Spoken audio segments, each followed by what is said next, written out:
joining us here on the Gulf Coast Sports Network. We're live at Springstead High School in Springfield, Florida, to bring you full coverage of the 2021 North Suncoast Media Day for high school football. Tonight's event will feature teams from all over Citrus, Hernando, and Pasco counties. We'd like to thank Andy Villamarzo for coordinating this event, as well as acknowledge the sponsor for tonight, Glory Days Grill on Cortez in Brooksville, Florida. If you dine in or decide to take out, you'll always eat like a champion at Glory Days. To our viewers tonight, if you've not already done so, please confirm you're on the correct stream, as we will be providing simultaneous coverage from 2 different media tables. The team's listings for each stream can be found in the link description. And now we turn it over to Andy Villamarzo.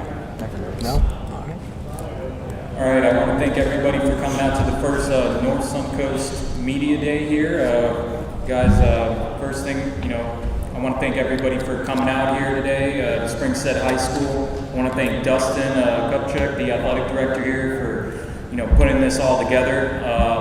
It was something we started talking about, I think, about a month ago, and how quickly this really came together with the schools. Bringing the guys here, and you had coaches. I know what you guys got to deal with through day-to-day basis with training and practices, teaching, and everything. So I appreciate you guys coming out on a Friday night. I know in a couple weeks it'll be Friday night at this time, kicking off. So I thought, why not start at 7 p.m. For a media day. So I'm going to pass it over to Dustin real quick. Thanks, Andy. Appreciate it. And thank you for kind of tag teaming this with me. And thanks to Coach Anclote, Coach Smith. I think hit the bug in your ear and got things rolling. So really want to shout out Glory Days as well. They got some scrumptious lesson food in the lobby there for everybody. And they're always great for us. They're always one of our biggest community sponsors. I also want to thank Christian Church in Wildwood. They supplied us with these for free. I was like, hey, you got some? They're like, yeah, can I use them? Yeah, great. So really appreciate them. And then thanks to all the press that is here today. Hopefully we can do this at the end. Let us know what's good, what's bad, and we'll refine it right for next year. But thank you all for being here, and I know there's more to come. Super excited for this event and see where this goes. Maybe we trickle it into other sports too. So thank you all, and let's get things rolling. All right, the first 3 teams we got is Springstead and Friday. We'll start off the questions here. If you want to have any opening remarks or any questions that you have for Springstead Friday, I'll go ahead. And Mike's right up there. Ty, I remember your brother playing at Ridgewood High School here. Talk about what your role is going to be for this upcoming season, and playing behind having those couple brothers. What have they said to you about having an increased role? What I want to do is, I want to play a big role as part of my team. Try different things.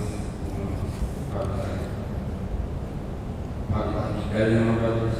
Try to get to the records and their skills and everything else.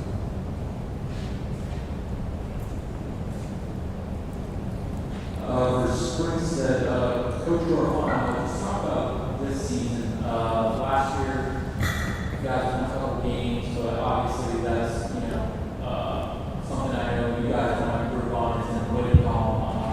What are you guys looking to improve upon offensively and defensively heading into this season? I feel like defensively we played good football last year. We just couldn't hold on to the ball offensively, and if you don't hold on to the ball and you lose the turnover battle each game, you're not going to win many games. So we got to get back to Springstead football, holding on to the football, take care of the ball, moving the chains, and finishing drives. And then defensively, just getting after it, playing fast, playing physical, playing hard.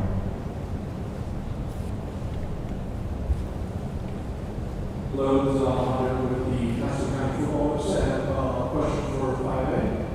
Coach Alexander, I believe it is. Let's go from there. Close player. No question for you, Coach. So we entered into a new era for 5A this year. Dawn is third check, we won the very in the season. Fortunately, the playoff games, your team struggled through it. But you still were able to secure bowl game over Ridge, a little bit of a rivalry game, and we were able to end the season with a very high note for the program. Now that we did the ball trip area, we also had senior leadership last year. How's the team looking so far, and what are some of the goals pursuing? You guys still stay in the 6A, but it's a brand new district. It's a little bit wide open, but it is for only 1 year. Surely, we're going to try to build on the success of the past, but also look to the future. We are going to be young this year, but it's a good group of young players. We have a lot of good skill players, and some line returning. And these guys here are a perfect example of that. I think it's shown up every day since he's been a freshman. Same as Lupu with good ties, constantly having the guidance of his brothers, and being a great teammate and focusing on building on the past, and continuing to build the tradition of highway.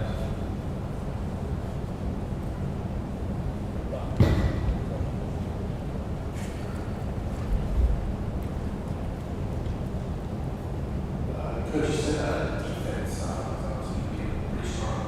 Where do you think strength will be in offense for you guys? I feel like strength will be in our backfield. I think we're pretty loaded in the backfield. We have a quarterback that's really taking a leadership role in Aiden Ferguson, and he takes care of the ball and takes care of the huddle and just makes sure we're in the right checks and right reads. And we've really asked him to step up and do a lot more this year than we did last year. We had a little mix at quarterback last year. He had some reps, but we fully turned it over to him this year. Guys like, having guys like Cross in the backfield really help. Having a 4-year guy that, works hard and never misses a day. And along with, several other guys that are up and coming. So I think the strength lies in the backfield. Starts out with the quarterback and the running backs.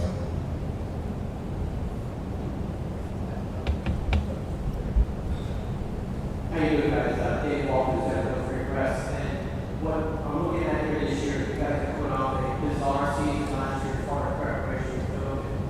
Now that we are back to normal, what is the approach everyone's taking this year compared to last year compared to this season play? It's almost not all the way back to normal. We've had 4 guys so far out with COVID, like this season. So last year, like you said, was bizarre because we had to quarantine our whole team for the first 2 weeks. So we had to miss our first 2 games and then come back like midweek the next week, and it just didn't work well for us. We didn't have a full spring, we didn't have a full summer, and we do a lot of things in the off season. We do a lot of complex things offensively that requires us a lot of time, and we didn't have any of that last year. Now, like you said, it kind of got back to normal in the spring. So we had a full spring, we've had a full summer. And you'll see things like click offensively, for us way better, this year than it did last, just because of timing,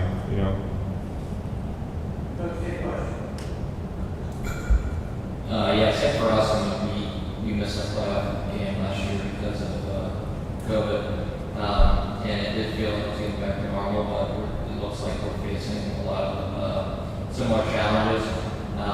So luckily we have your experience how to deal with that, and really all we can do is control what we can control, and make sure all the guys are getting experience, so it's next guy up, and everybody's ready, and that's all we can do day to day. So that's all we're focusing on.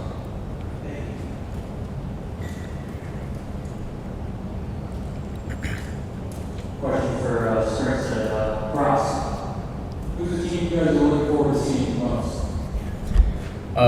Always Nature Coast is a good competition, and Hernando, because that is the longest or oldest, rivalry in the Hernando County area. So Nature Coast and Hernando, definitely Vanguard. I feel like Vanguard is going to be a very good opponent, very good competition. But I'm just excited to have a 10-game season.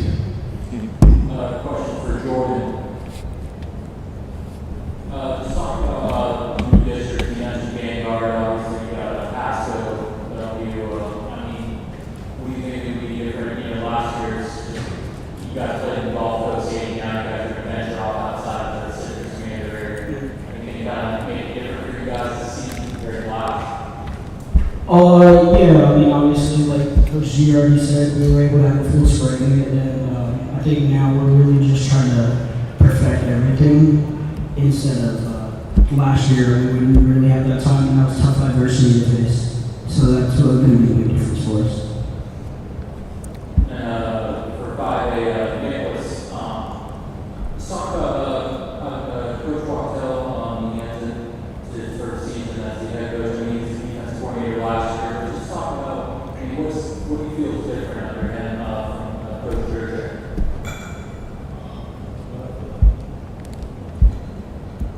I feel like we do a lot more stuff, and I feel like more technically sound with him. I feel like we do have bigger leadership with Coach Wachtel. And I feel like he also encourages a lot of the younger players. So I feel like obviously we are a young team, so just getting that young experience for them to build in the future once all the seniors and stuff leave is just really good. And I feel like he just does that really good. And Deacon, question for Deacon. Let's talk about you guys are also, I mean, everybody's from the Unity District. You guys are River Ridge, Countryside, Sunlake. I mean, talk about the district you guys are in. Do you look at the district being, tougher than it was maybe a couple of years ago than you guys were? Oh, yeah, for sure. Yeah, we're some very tough people and very skilled people. They know what they're doing. They're good teams, but I believe in my team and I believe in the potential that we have. Every day I walk in, I see these young kids who I know that they got potential. I tell them, a small kid, hey, time up. You're the future of this program. That's how we go.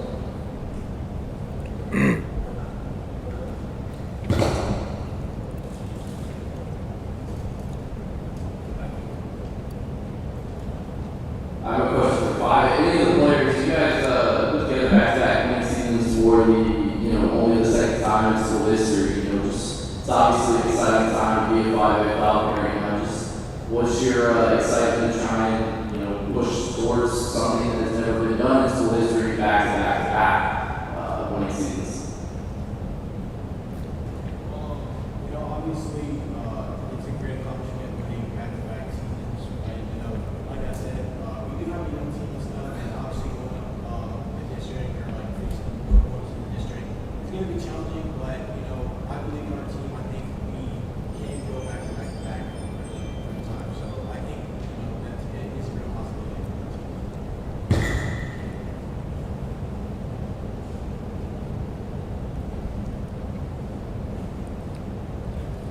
Coach Jordan, just talk about, you have Coach Benitez still on staff and everything. I mean, talk about having him part of the staff, back with you guys. He was last season, but you talk about having him around, just, former head coach, you two teaming up and being able to coach.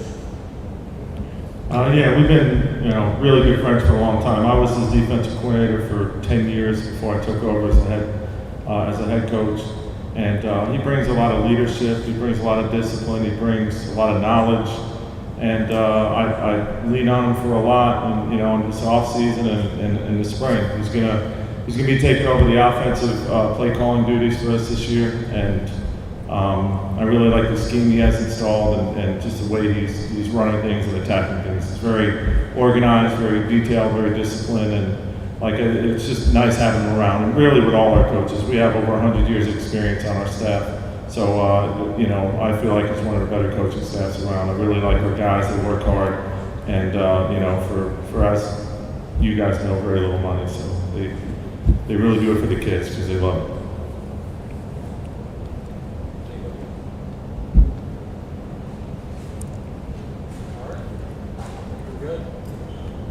Thank you guys. Thank you. Is it for questions?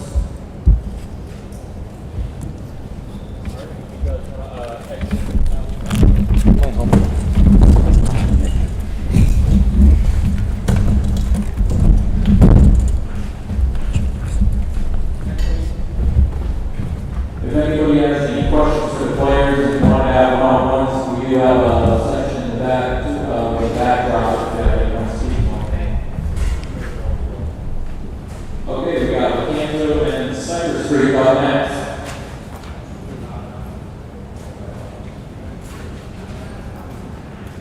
And if anybody's hungry, food from Bordeaux is available in the lobby area.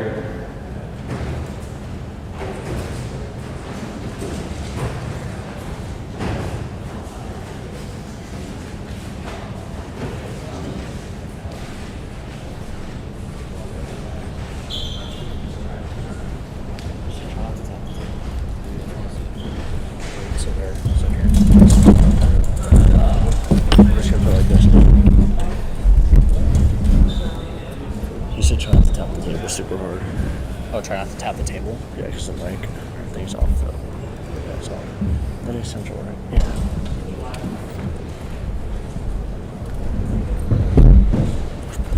He said the mics are live. I'll just have to.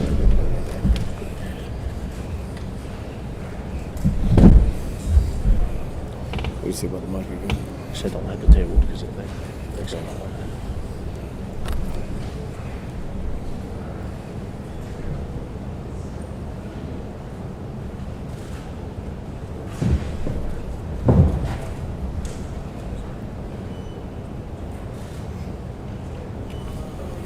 Nobody smiled, right?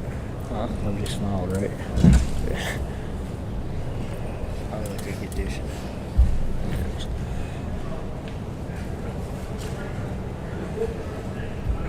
So nervous for it. I just do. I'm kind of nervous.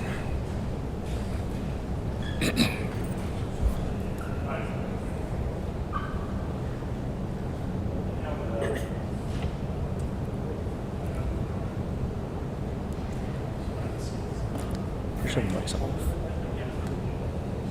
It's already on. No, I think it's off. Right. Okay.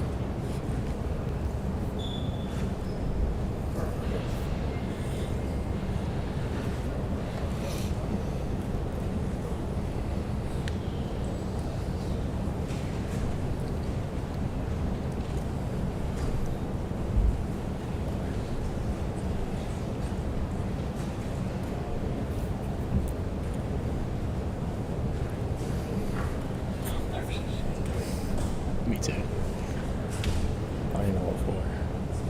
Exactly.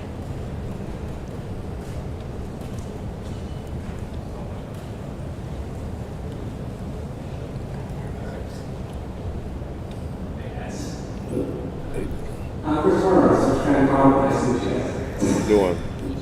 I'll start with the shout. You guys come off one of the better years in Lecanto history. How are you trying to continue that on? I feel like we're going to have a good season this season. In the past years, I felt like we kind of been like the doormat, you know what I'm saying, some years, but last year we kind of put it together, and I think, with the seniors that graduated, I think they left a pretty good legacy. I think these guys picked up the torch and they're doing a pretty good job with it. Worked hard this summer. How do you feel about those holes the seniors left behind? I'm sorry, what's it? How do you feel the holes the seniors left behind? The buy-in, I just feel like if they trust the process, you know what I'm saying? I'm very sincere, with how, and my expectation. And I just feel like, I feel like they've bought in, and I feel like they've worked hard, and they've proven that, we proved last year that we can win. And I feel like it was easier for this year, these seniors, these players to buy in. And, after last year, your first year, you didn't have a regular off-season, now you had that. What's the benefit of that? The benefit is I was able to, get them in the weight room and kind of prepare them like I wanted to.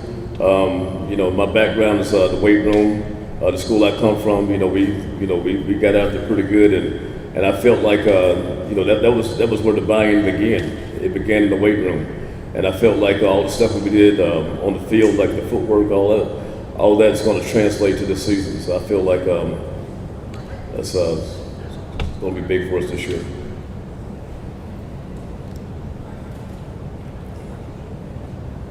Question is for Owen.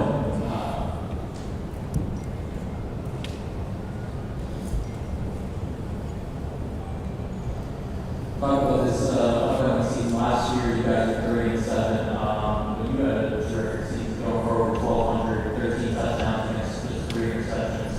All over social media, people have been raving about your off-season. Just talk about the preparation that you put in for this season, and just, obviously college interest is starting. I think last season we were a lot individually. It was all season we were able to go on as a team, working on time with all of our receivers, tight ends, and looking into the playbook. So I think take that next step as a team. You guys' first game, it's against Sarah. the team out of this area, what I see. Benita Springs. Okay, I mean, talk about for Coach Johnson, by the way, sorry. Yeah, first I just want to thank you and Springstead High School for hosting this. I think this is awesome for these young men.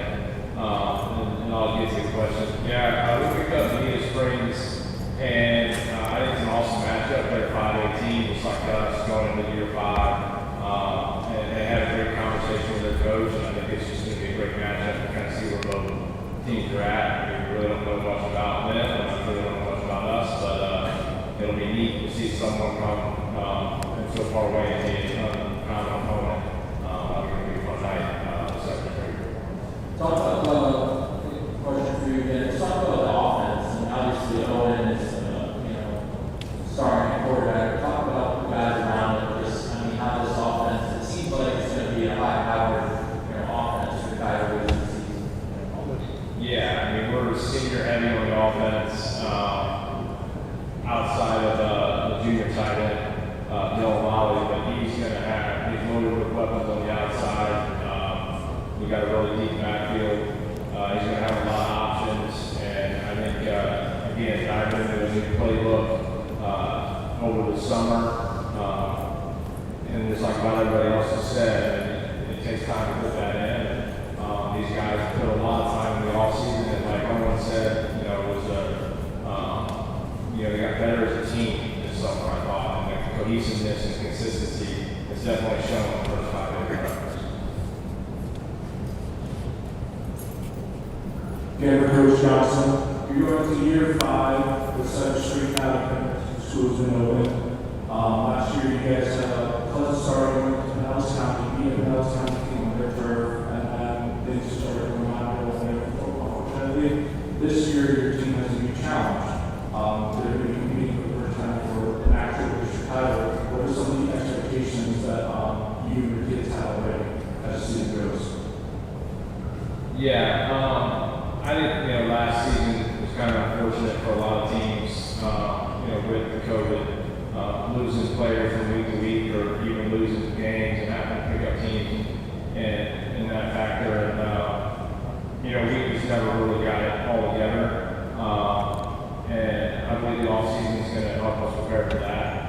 Going into this season, yes, we are. We're going to move up to a 5A, and we're competing for the first time for a district championship. And there's a ton of great, talented teams in our district, and I think we're up for the challenge. Zephyrhills, Nature Coast, Wesley Chapel, Weekie Watchie, Hudson, are great coach teams. And I think these boys look forward to the challenge.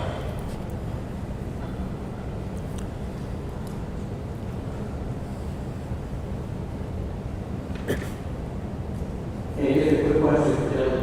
Who are you guys looking forward to play out of that district? I know you got backyard guys right behind you, Zephyrhills, and some of the other teams. Who are you really looking forward to go side by side?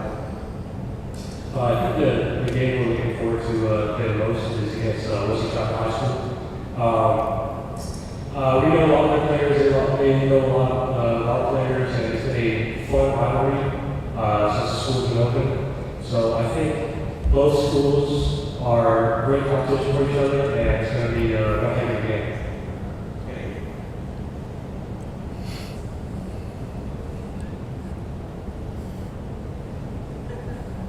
I just want to put a bit on Lecanto players. You guys all seniors. Through the early struggle of that first few years, you got a taste of success last year. How hungry are you to get more of that this year? We're pretty hungry out for it because we finally are starting to taste a little bit of the winning. So now it even makes us more hungry because our first 2 years were really crappy years, and we just want to get after it.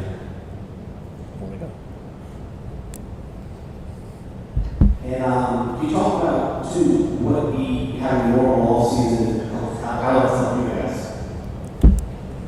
I think it's helped us a lot because I just had a lot of our seniors, they went away. So now the juniors coming up and the seniors have to step up. And a lot of our younger guys, they're really not younger guys. They act just like seniors and have the leadership just like seniors. So it helped bring all the team together and just work together on the off season. And is there, do you guys feel like you know, have some improved this year, guys, and seniors coming up, transfer coming back here? Do you feel like you want to prove, hey, you can design a little less in Lecanto? Yeah, we definitely have stuff to prove because everyone's probably thinking, oh, they had these transfers, that's the only reason why they're good. But we want to prove to everyone else that we're good without them and we're good with the people that we got. And I just want to go shot too. You talk about the new district. Yes. Yes, we got Vanguard's going to be a big game for us. Springstead, of course. We're excited. You know, we're excited with the new district, and we feel like we're going to be very competitive, and we're just looking forward to the competition. And you guys are on classification with the other sister county teams. How much does that mean for you guys? How much? I'm sorry. When you got the classification with the other sister county teams, how much does that make for you guys? I mean, it's, you know, I know we got a higher classification than the two schools in our county, but you know, I feel like those two they're very good schools, but I feel like we're going to be very competitive with them as well.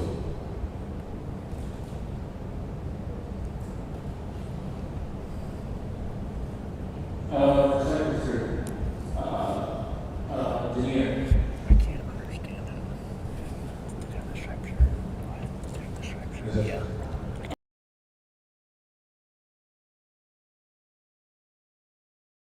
Just talk about, I mean, playing with Owen here. I mean, you know, how does he make you better as a receiver, and I mean, how do you feel just getting involved when you got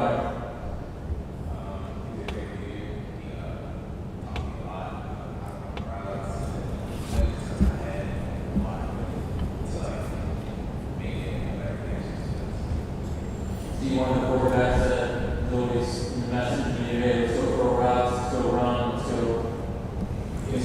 And talk about, you know, just doing those kind of workouts throughout Austin. You feel like those kind of things that, you know, build that connection that will generate a big 2021 season. A little closer to each other, so hey, quick workout, things work out, and stuff like that. Sometimes we come up with All right, and this one's for Molly. You guys are the third Western Chapel team. Obviously, Western Chapel came in and Wiregrass changed, and now you guys. Can you talk about you guys being that third team? Do you guys feel like you get overshadowed by that at any time, or I mean, do you like sharing spotlight with them per se? You know, such a growing Pasco County town. Yeah, I think Pasco has grown a lot in the past years, and all the schools that we play against are very talented. And I think we are a very talented up-and-coming team. We're looking to win a lot more games, and I think the schools around us are great competition to play. So I'm very excited to see what this year holds for us.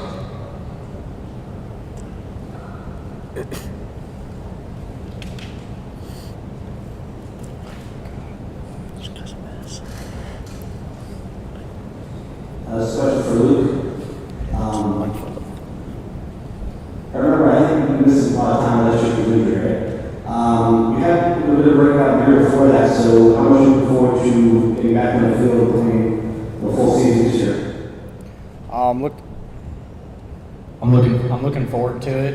But I've had a little bit of a position change. I'm not the running back anymore. They switched me over to quarterback, and I'm looking to try to play some defense too. How do you make that transition to quarterback? Do what? How do you make the transition to quarterback? Well, it's a new offense, so like the whole team's learning the offense, so I'm learning as well, and I feel like it's coming along well. What is the new element of this offense? What makes it different from last year?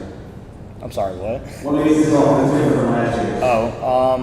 Well, we switched up our formations, a lot different plays. We aren't doing things the same as we did last year.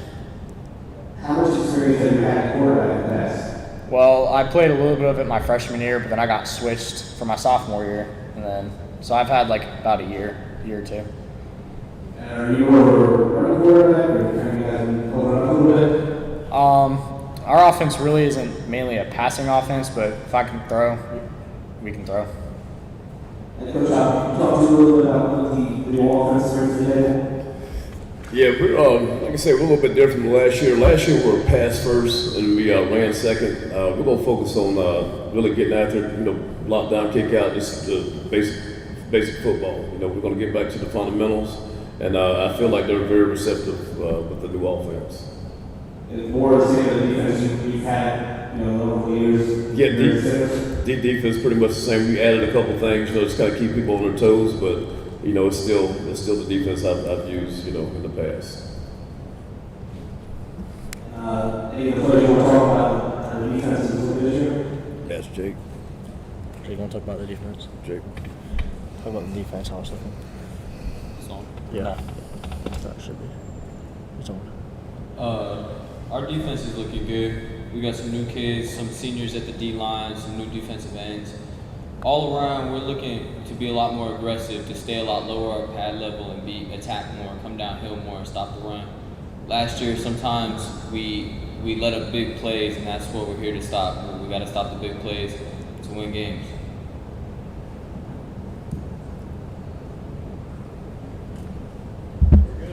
Good. Thank you, guys. Yep. Yeah, thank you.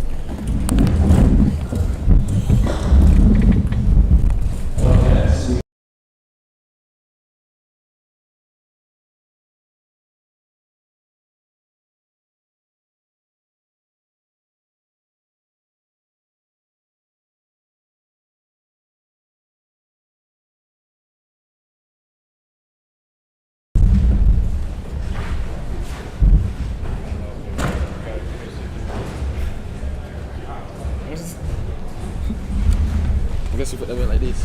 Like these. That way.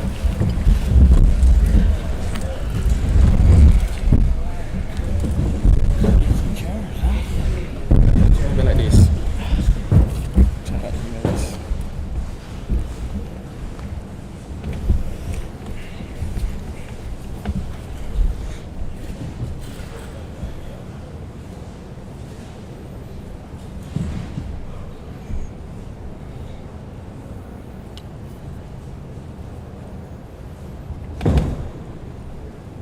I think it's fine.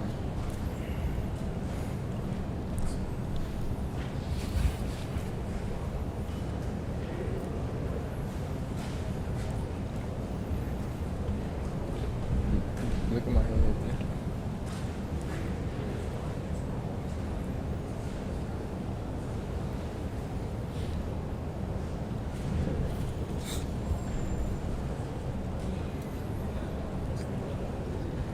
So you sit here looking pretty. Look at the camera, okay? Just take a picture. Look at the camera.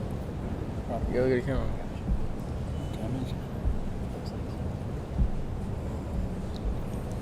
Why Jay ain't got no song? Keep talking about that headset.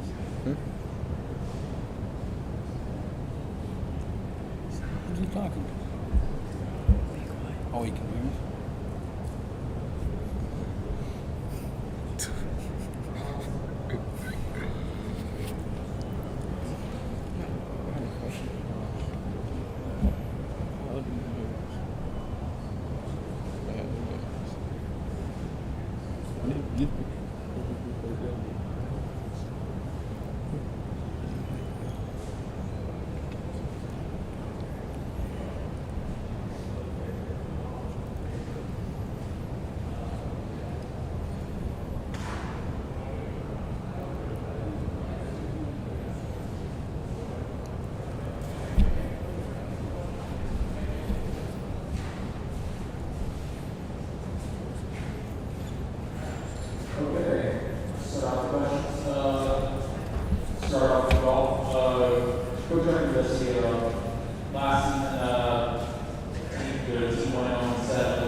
through that transition of the spring season and into the summer, we've been around 30, 35 kids, and I would say right now at the tryouts, we're around 50. So we should be able to field a full varsity and JV team.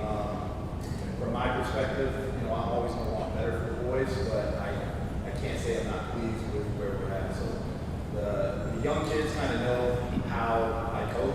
They've done it for years. They know the expectation. They know we're going to try to outwork everybody. There's no secret ingredient, which just show up every day at work. That's why our motto has always been no days off, no days off. But it's been really nice to see the older guys, of the guys up here, only one of them never played for me before. So to see them buy in has been great. And I'm just very excited to see what the season holds. For AJ, you were over at Hudson last year, leading rusher, you come over your ball. Talk about one for coach, just seems, what is the difference from Hudson ball to just how, the change has been for you? With people like coaching, the change isn't a whole lot. Coaches, I would say, out of all the coaches I've been around, Coach, probably the most strict coach. He demands your excellence and your perfection every single day. There's no exceptions. There's no coach, I'm tired. Coach, I overslept. I didn't sleep enough. Or you know what I mean. So you go out there every single day and it's pretty much you're going to get better results. So Hudson, the coaches, Hudson are great. They're great dudes. Great coaches. Great kids. Great atmosphere. Coming to golf was pretty much a family decision and a personal decision. I feel like with the coaching that for my senior year, being around a person that knows me and knows exactly what I need to better myself, not only athletically but academically. So that's pretty much what drove me and motivated me to make the change. It's been a welcome to open arms. This question is for Central. Coach Rosenberry, just talk about you were just hired year 2 weeks ago. You jumped into the fire here. You said numbers were around 33 to start off. Can you talk about this stepping into the situation here from Cornerstone? Just really, it's had to develop quickly for you. Yes, it has. Well, first of all, thanks for this platform, and thank everybody who's welcomed me here to Hernando County. I learned how to compete here, I guess. It's been interesting. We've been hired a few weeks ago. The team has responded already, though. Our numbers even gone up from the 33 already, so they're coming around. We've got a lot of work to do, I can tell you that. And I think they're starting to understand that we need to be a little bit more disciplined, a little bit more organized, and hustle a little bit more. But I'm looking forward to it. Looking forward to the challenge. What are the differences from coaching on the East Coast and coming over to the West Coast? What would you say is kind of like the biggest difference you would see, between coaching teams just from the start? Well, I haven't seen any of the teams yet, so I can't really comment on that. But first thing, it rains in the afternoon, not in the morning. That's the difference that I've seen. But I spent 7 years over on the east side, so was at university for a while, and now we're at Cornerstone Charter. So we've competed against some good competition and stuff, and I understand there's some here, and looking forward just to get going. Question for Coach John. First year at the home, I think all high school now. Obviously last year wasn't what anybody started with green, black, and ball, losing season. Our first impressions are very important. You started off the spring doing something like golf, usually used to, honestly, you guys work that time, you get one, 2 halves of spring game. Before you even took over the home, there was plenty of leads for wanting for you to be the man at the helm, not that you are. What is the buzz currently like at Golf High School? The last part? What's the buzz on the program right now? I think with how the spring game ended up, and there's been some articles out there about how much money we raised. If you just look up, there's a major change in how we look, period. It's been great. I think we still have a lot of momentum going. Obviously, we try to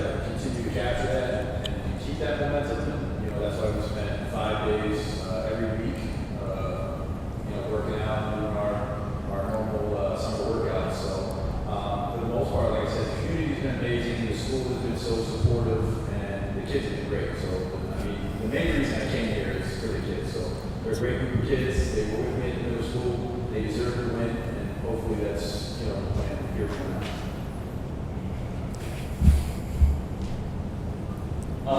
Coach Everett, let's talk about the district you guys are in. So you guys, Anclote, Springs, Dunedin, you got Clearwater. I mean, just looking at it on paper, I mean, it looks like a district that you guys could immediately compete in and be able to possibly, make some noise. Do you look at anything, in terms of games that you guys are eyeballing, or, I mean, do you guys see maybe you can make the playoffs or something you do?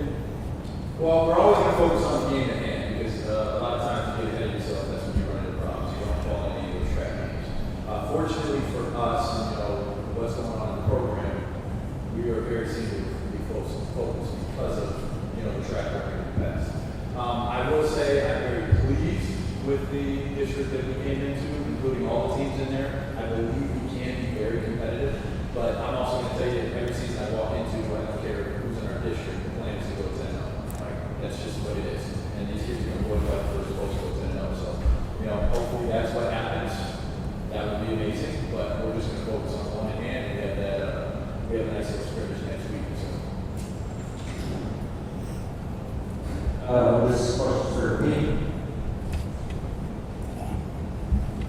You were all everything last year for Central. I mean, I've done ball, we around defense. I mean, talk about what are some of the differences you're already seeing from coach role into coach B? Just, I mean, what would you say is kind of changing that in Central? I feel like our team's becoming more disciplined, and I'm becoming less of someone who has to be a leader and do more than what I have to. And now I get to actually see what it's like playing as a team all together. It's actually pretty nice. This one's for Keyshawn. You came over from 5A here in the offseason. Just talk about, you were at Central before, so just talk about being back over in Brooksville and just, I mean, how you feel you contribute on the defensive side of the ball?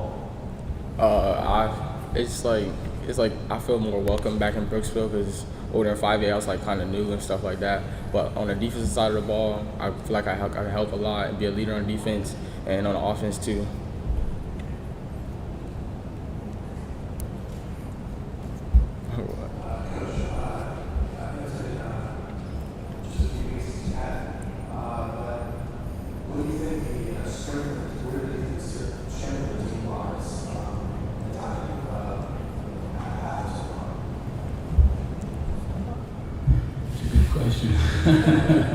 We've been there long enough to really know our strengths yet, but I think we have the nucleus to be strong on offense and defense.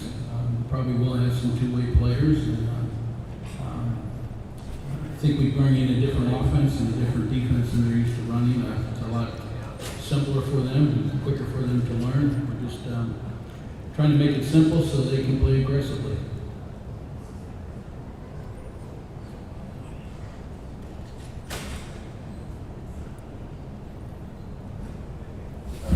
Question for Andrew?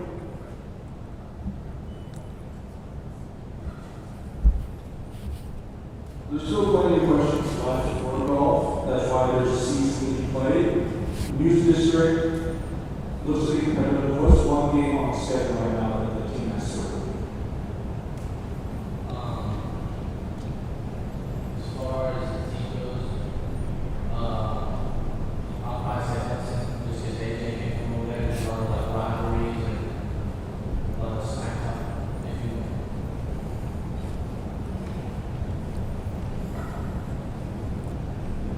How about for you, Mr. Adams?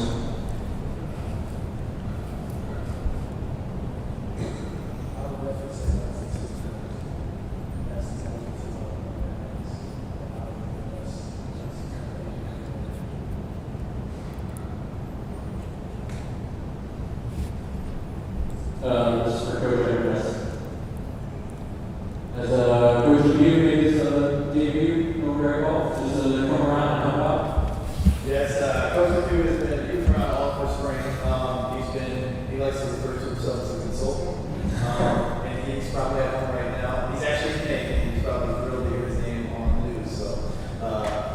been fantastic. Obviously, I think for the boys it's kind of fun to see because a lot of times they see him and no disrespect when I say this, but he's a crazy old man.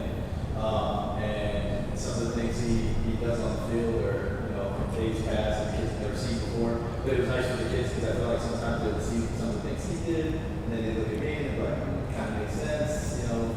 So he's not going to be around for the fall. He will stop him for a game or two, but he's currently in May.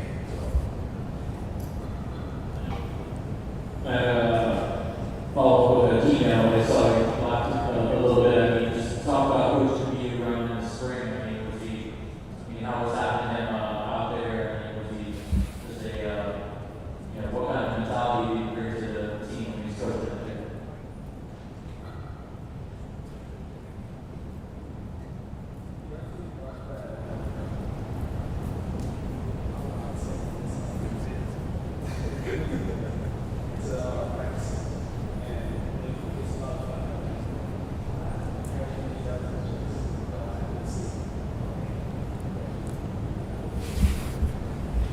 Okay, this is for Coach B.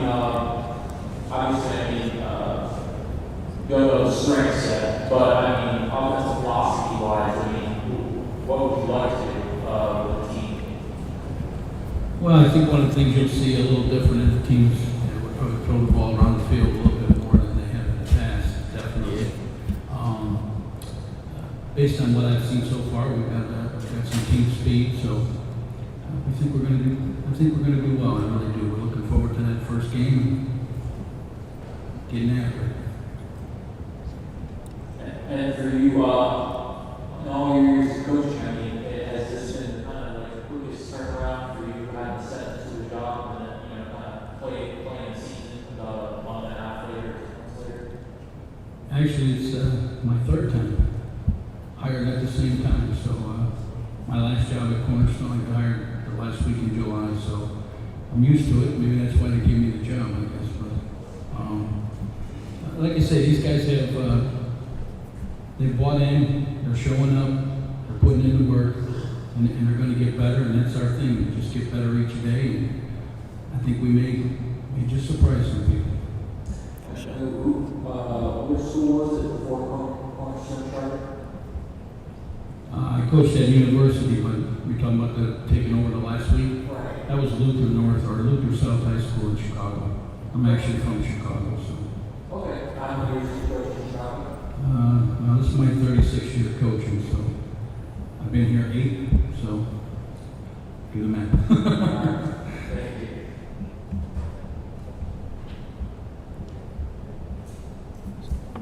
All right. Thank you, guys.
Coach Smith, ZTA.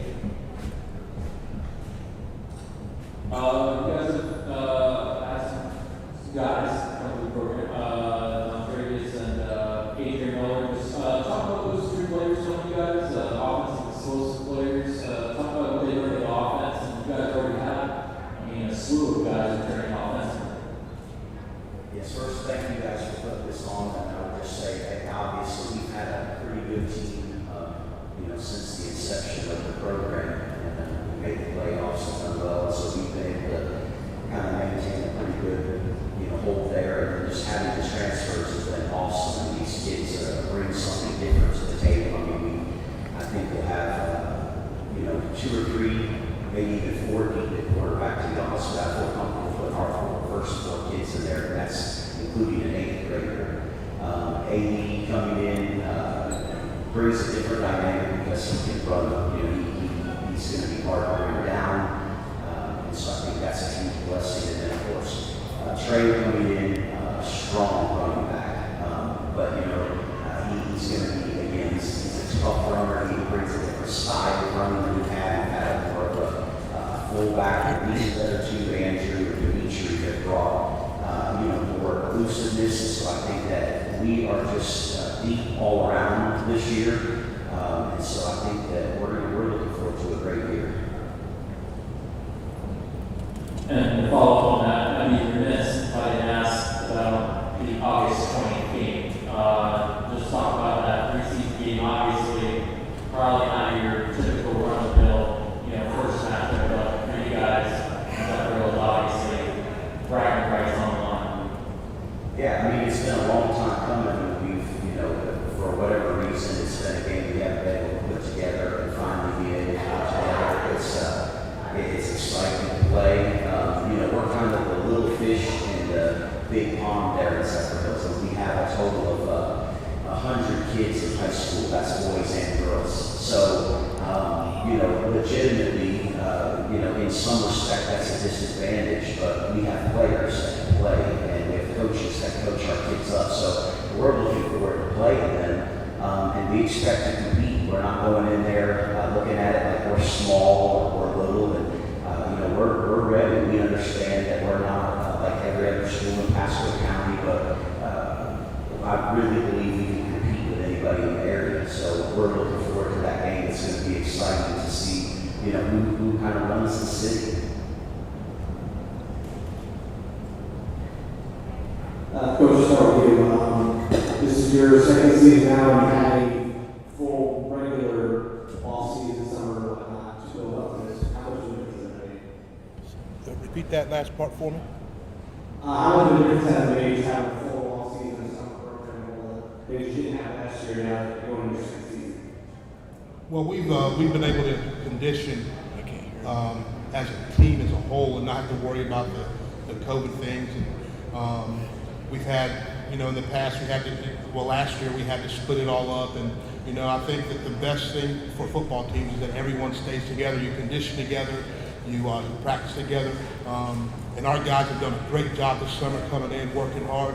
So I think that's going to be the biggest difference that we've been able to spend a lot of time together over the summer and work hard and put the work in to prepare for this full season. And last year, you said you guys were young, kind of rebuilding year for you guys. What makes you feel like you guys can step forward this year? We're still young. It's almost like a balance, It's like we had our seniors left last year. We don't have as many seniors as we did last year, but the ones we do have are going to really be good for us. But our younger guys coming in the program, they're just going to come right in and they're going to do a good job for us as well. Any big changes you guys made to, coming off last year from the Division I group? The biggest change that we've made in our program is changing the culture, and that's where it's got to start at. If you don't change your culture and you don't have kids that are willing to come in and put the work in, you're not going to be successful.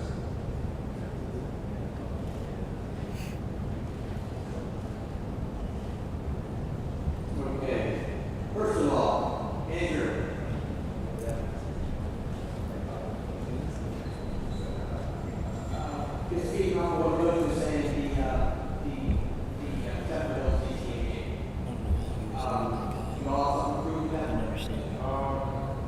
Yes, sir. We got to improve a lot of talking back and forth since we know the kids that go to Zephyrhills, so we're doing a lot of talking back and forth. But we just want to go out there and prove to them that we're not in middle school and just succeed and beat them. And for Adrian, coming in, and Coach talked about what impact you guys have on the office. What kind of impact does DCA have on you coming in? Yeah, coach. So when coach towards the win, I want to see us back in the video. And Trey, I think what is DCA about? What do you see in DCA as being happening? What is DCA, whether the academic experience, what is DCA really brought to you and really attracted you to be part of that culture? Academics.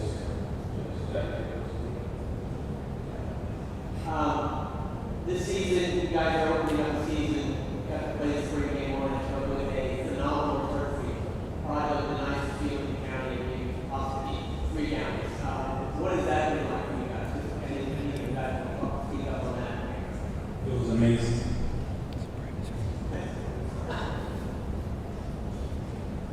Andy, talk about the difference between the field you played on last fall and what you're playing on this fall. You know, it's turf, so turf burns and stuff, so that's different. But the field is amazing. It's nice to run on. It's different since last year we had turf, so it's just a blessing. Okay, for Coach. With what we have with COVID, hopefully soon in the rear year, what you had, you see that last year, the preparation and the everything you had to go through, getting closer to a normal and having spring, having a complete fall practice, how does that help you guys get ready for this season? Yeah, I mean, it brings the team together. There's obviously we compete together, so that's a huge thing.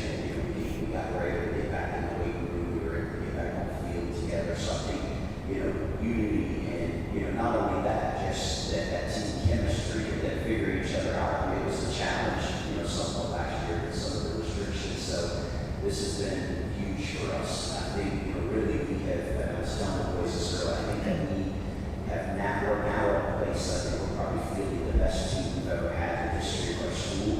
But not just athletically, I think that the kids are together. The goal is common. We're not looking just to win games. I mean, we have taken on a very tough schedule for a 2A school this year, and we're looking to put ourselves on the map, and we're going for a championship playing this summer. You only lost 4 seniors last year, and you bring in 2 very quality transfers. The culture and everything. What is your outlook for it? You see these guys ready to take all the kids that are coming back. What do you see with this new group? I just think that they're together. And that's the thing. Through some of the workouts, you can just tell that they're together. There's no animosity. There's no selfishness on our team. The kids that have come in and bought into what we're doing.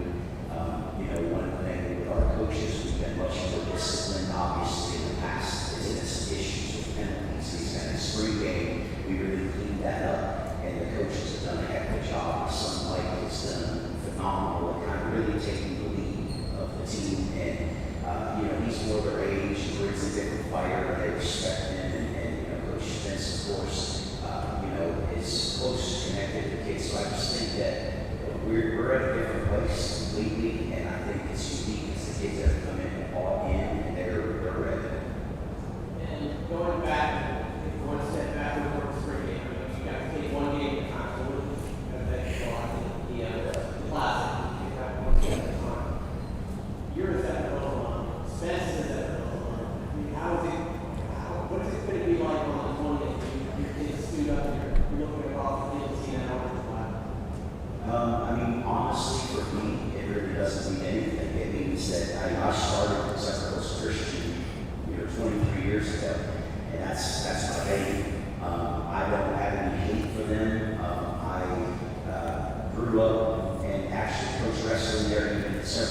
back with Coach Sim. I love him. He's my positions coach. Knew Nick. I know Spence and Nick grew up together and played ball together. So there's not animosity. The animosity is in that we have a chip on our shoulder because everyone looks down on you because they think that you're little and you can't compete. They think your schedule's always weak.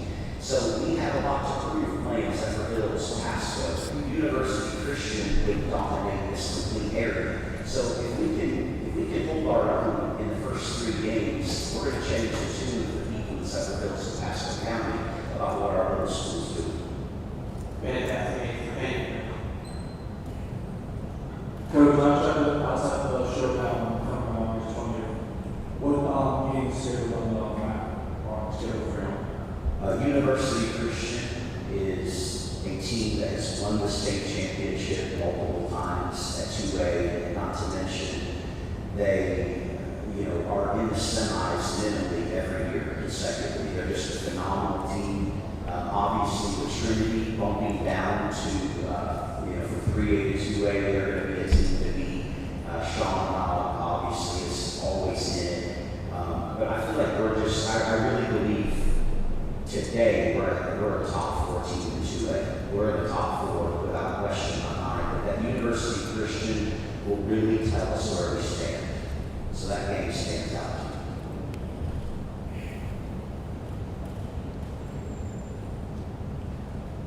Okay, two questions for players. First of all, just in general, all 3 of you. Last year you coached not having spring or summer, okay, what you normally would, but how much does it benefit you this year to have all those things?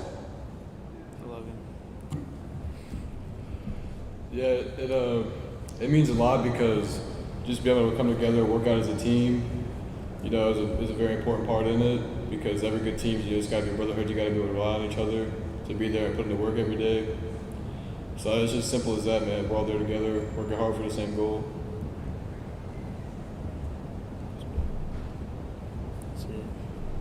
All right, this question for Casey. Are you going to be back quarterback this year? Sir? Are you going to be back quarterback this year? Yes, sir. I'll be there. How do you feel like you improved on what you learned from last year?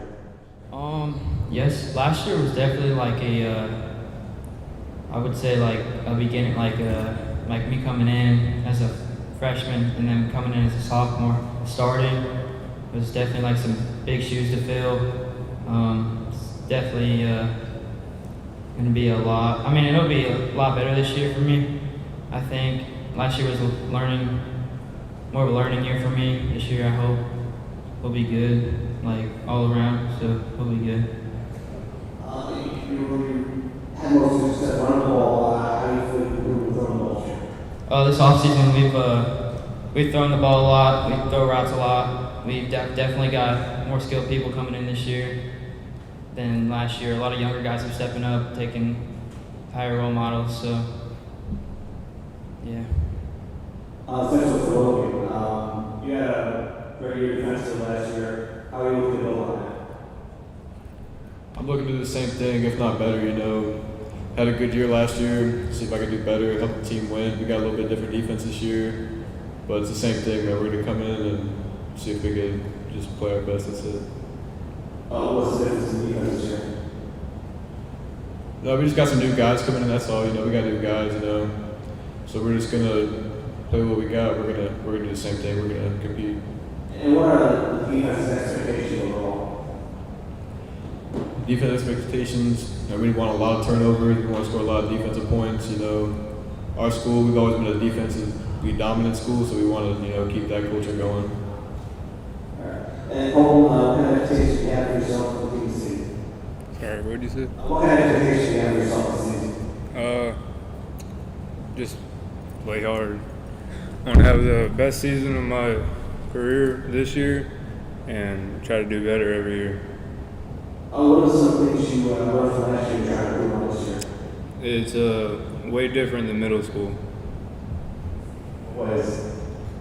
Just the players, everyone's bigger, better. Coach, you talked about what's your evaluation of the district? Say it again. How do you evaluate the district? One game at a time. we don't have a district game until I think week 3 or 4. So I haven't even thought about that. I'm focusing on August 20th. You know, a lot of people looking at our 1-8 season last year, and I'm okay with that. You know, but we're just going to try and take it one step at a time. And when we get to our district game, we'll talk about that then.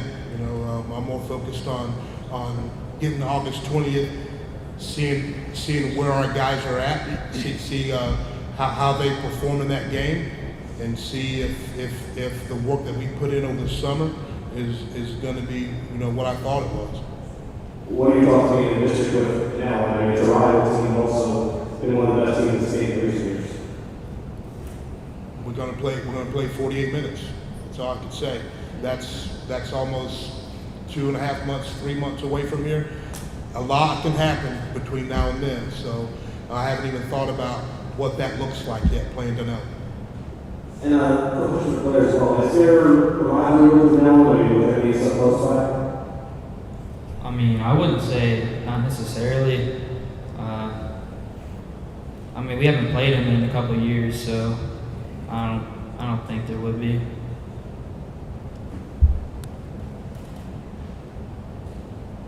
For Coach Smith, you guys try to get a wire mesh finish on your guys' schedule?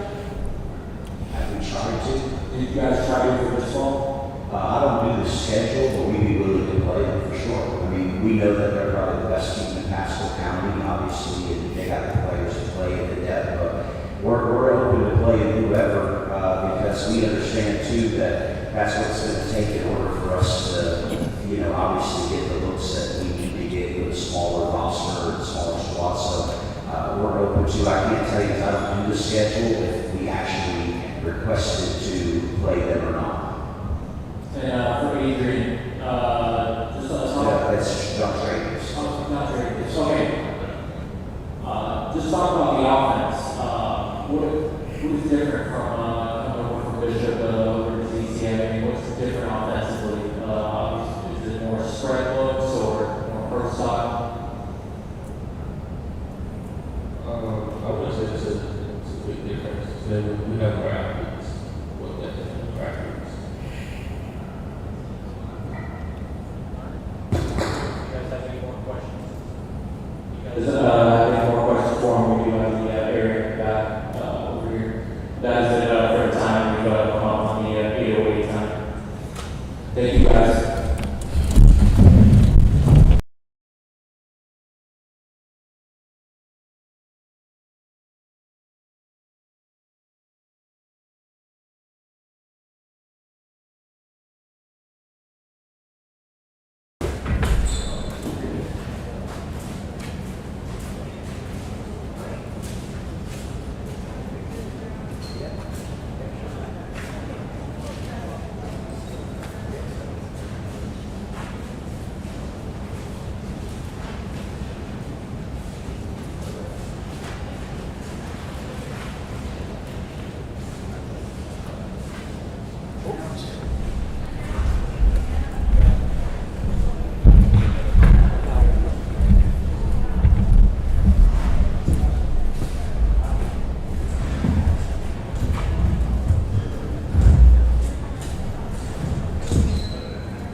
A quick update to our viewers.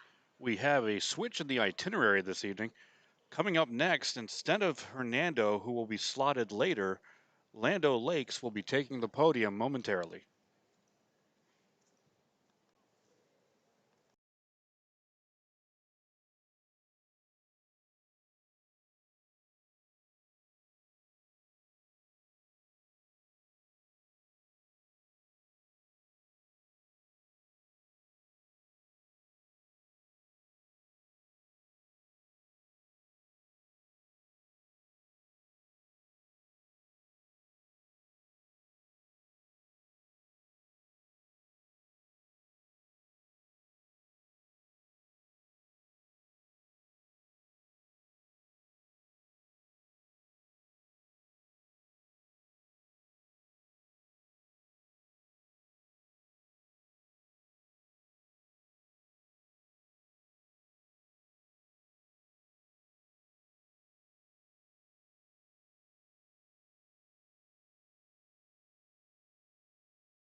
Speaking of that team, that's your guys' first game of the season. Talk about, just playing in that first game. You spoke to me a little bit about the background. And talk about that time there. You used to be an assistant there.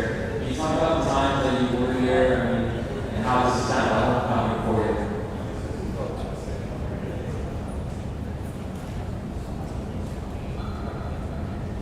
Well, that was a long time ago. In 1997, these guys were even called. But it was just a great opportunity to have opportunity to coach, be a young coach and learn and build around who I played for here at Springstead. Give me an opportunity to go there. Coach some great young men, and as a career catapulted, I had the opportunity to coach even greater than all the schools I've been at. But talking about Hernando, they're going to pose a challenge, and they got a great nose tackle that creates a lot of havoc. They're very skilled.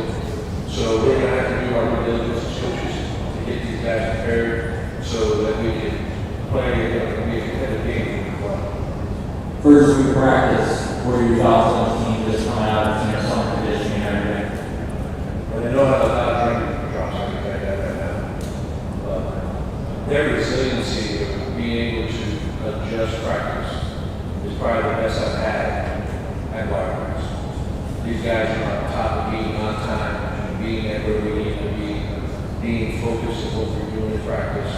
So it's been a great first week for us. And we just hope that it can continue. And it's all about the senior leadership. We've got some great seniors that are providing that great leadership for us. And as long as they continue to do it, we should have some great games at the range. For Rocket, you made your commitment to Iowa State. Talk about being able to make that commitment and really just focus in on your senior season. Yeah, so earlier in February, I think it was, I wanted to make a decision early, get off season, get to work with my team, put in the work that we need this upcoming season. I feel like we have one of the best offenses, not even in the area, but in the area this year. So I really want to focus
the offensive line, start with Tucker.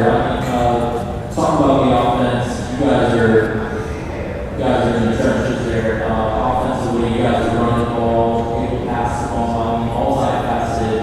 Talk about the work you guys got to do up front to be able to make Bulls move the chains. Well, I believe that our offense has gotten so much better within the last year. And continuing on from last year, we had one of the best offenses in the area. And this year, we're only going up from there. And I believe we're going to make a run for the state. For Christian, what were some learning points you feel like you guys kind of took away from that perfectly correct game? You guys, I mean, sometimes these spring games sound like 3 quarters and you get a big game, but you guys pretty much toe-to-toe varsity for 4 quarters. Talk about that spring game and what you guys got out of it. I feel like the spring game taught us a lot of experience to learn from, especially in the run game. Our passing team was working there. Just feel like this is on that. And making the kids what's up. And for you, college looks, I mean, obviously, having guys like Rocco and Bryson around kind of help with that. I mean, what kind of districts have you garnered? I mean, obviously, Rocco gave me a compliment, looking like a grown man. I mean, that's had to get the attention of some of the colleges. Yeah, it's definitely grabbed some looks. Anybody specific been hard on you? Main place I like right now is USF. Okay, all right. Coach Cantor.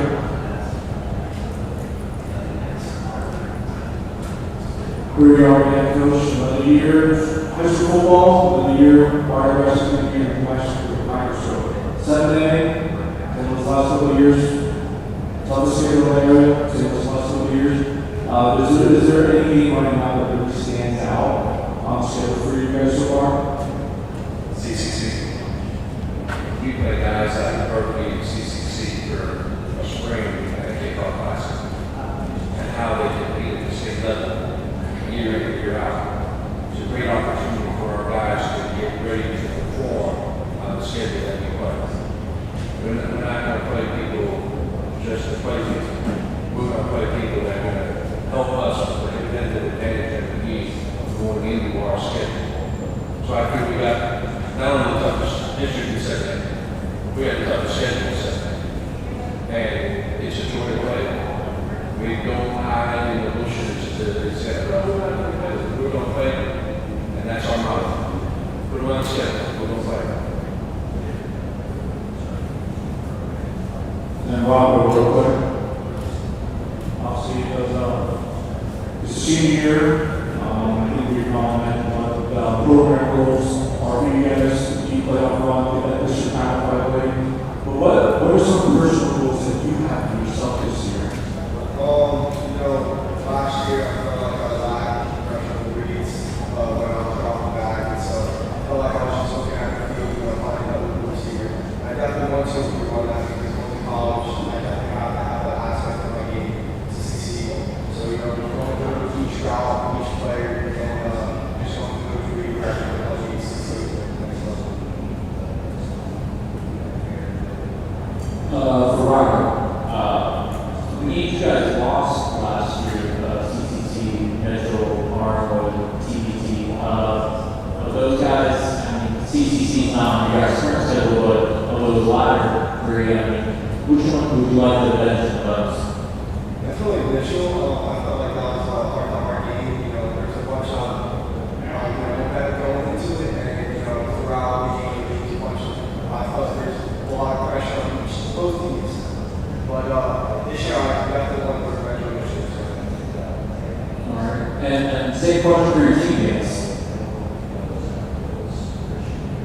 I would also have to say Mitchell because Mitchell was a big game going into it, and going into the game we felt very confident. They obviously let our confidence go down a little bit after they put up a bunch of touchdowns. But I'd say this year we're coming back even harder, and we're gonna do that. Just like them, I'd say Mitchell too.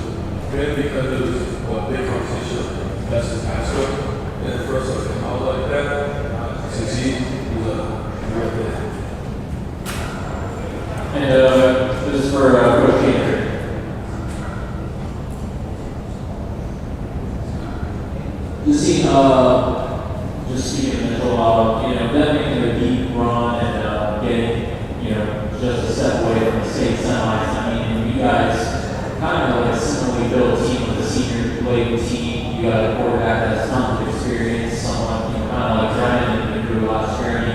Do you feel like this team is primed for maybe a similar run through the playoffs? Maybe you can follow up on that? I hope that our issue is depth. And we have to practice harder. We have to make sure that our efforts are 100% in what we need to do.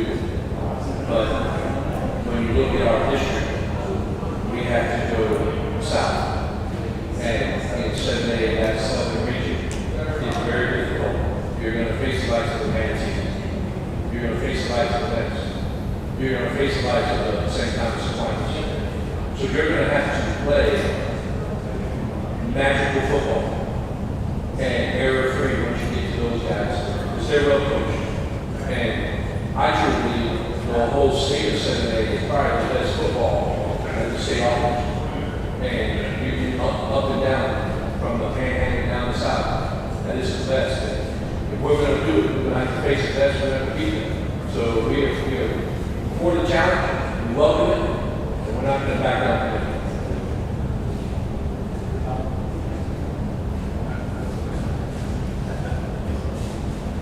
Okay. And if you guys don't have anything else? Unless you have more for us, we're here. This last night, you coach entering the season, with COVID and everything, trying to get back to normal. I mean, what is the difference this year? You guys obviously missed out on the postseason last year because of it.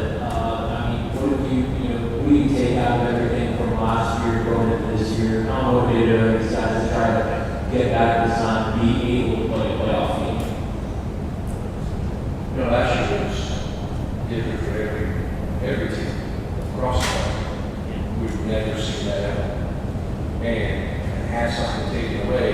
These guys, from the start of January, was motivated enough to be there every day, in the weight room, get after it. And we just hope that we can go through safely as we start a new school year up, and just to be able to avoid it. That's the biggest thing. And I talked to the team earlier today before we came up here, as we prepared for school, and I give them that speech all the time. But this one, I'm like, look, if you feel you have to wear a mask, do it. If that protects you, I'm not gonna say anything more than any of the teachers, nobody else. But you need to protect yourself first and foremost. Protect your family, and then protect your brothers that you play with. So they do a great job. They get in and out of the locker room, they don't hang around, they hang out in the parking lot or something there.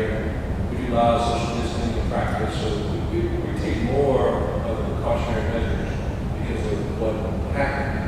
But they understand that they have to do the same thing when they're away from us.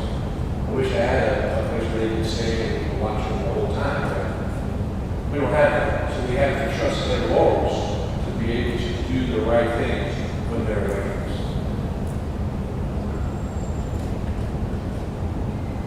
All right.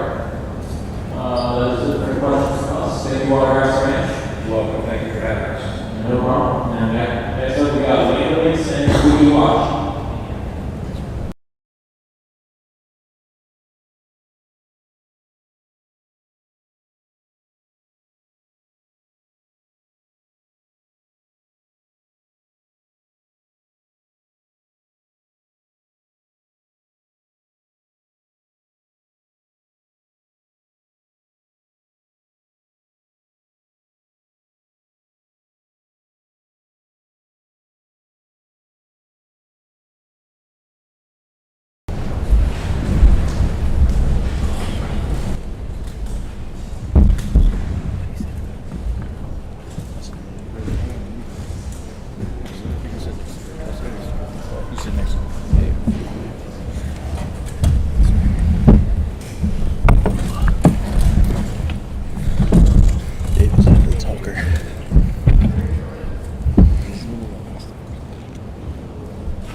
Corey Bell here. We'll be watching Coach Cook. Just talk about, you guys have been at practice start off the week. I mean, that's something pretty unique. Talk about just the numbers there to start off the week and just you guys being able to really just kick off the season there right at 12:01 a.m. Yeah, we met on the very first moment of the action practice at midnight. And Sunday night, then team building activities at meal. Had a lot of fun together as a group. And then we turned on like serious at midnight, having some practice. A lot of excitement. We had right at 50 kids, probably 10 or 12 kids couldn't be there based on vacation or whatever. A lot of fun. We got after a lot of excitement. Glad to be there. Happy to be there. For Joseph, talk about that starting practice. I mean, obviously that's not usual start time for any kind of practice, but I mean, being able to start right at 12:01 a.m. I mean, how was your energy going into that? I mean, did you feel full of energy getting that? Yeah, it's definitely different. But yeah, it's every day. Access every night. We were the first ones to do it in the whole area. And it was fun. But it was very, very fun season. So for Coach Bond, you guys are going independent this season. Just talk about the changeover from playing district play down to independent. I mean, how do you feel about, you guys just kind of, playing more independently against other teams that aren't really, district play teams? Well, we're in a situation where we're rebuilding a program, and we were going to be in a situation where we weren't going to be able to compete. We have a very young football team. About 65 to 70% of our football team is 9th and 10th graders right now, and very young football team. Not advantageous to have those young men going out there and compete against some of the teams that we were going to have to play against in 7A football. We worked on we checked into going independent, and we tried to find a schedule. It's not an easy schedule. There's a lot of quality teams on it, and our kids, they should have a better opportunity to compete. So it's very important for kids to have an opportunity to do that and to have some success. So if you're going to build anything, and so it was the best decision for our program at this time. For Eden,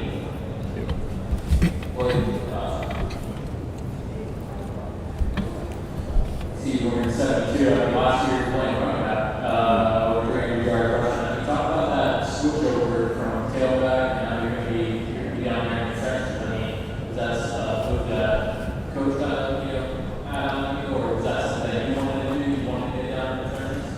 I think it was just about time too, because my freshman year I played there on varsity and I did all right, and then moved the sophomore year and started at running back. And there was too many injuries for me to stay there, and it's time to move back to line, and I'm doing all right. And talk about so far, you guys just went through your first week of practice, and talk about how's everything shaking together in this season where you guys are going to be playing. I think it's looking really good. It's looking a lot better from last year. In way better shape, much stronger than last year, and I think we're going to have a better season all around.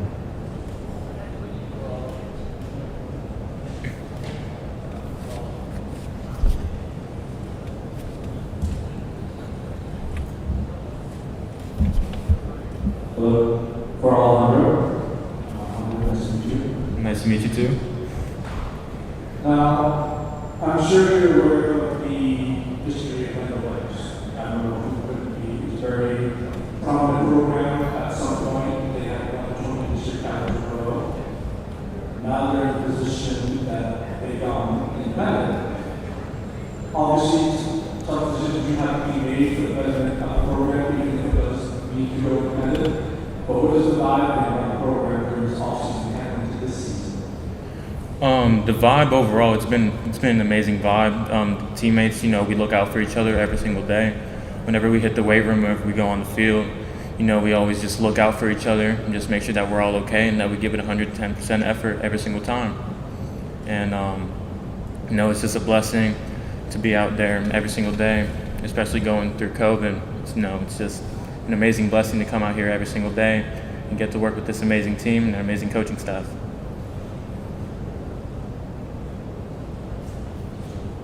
And then for coach,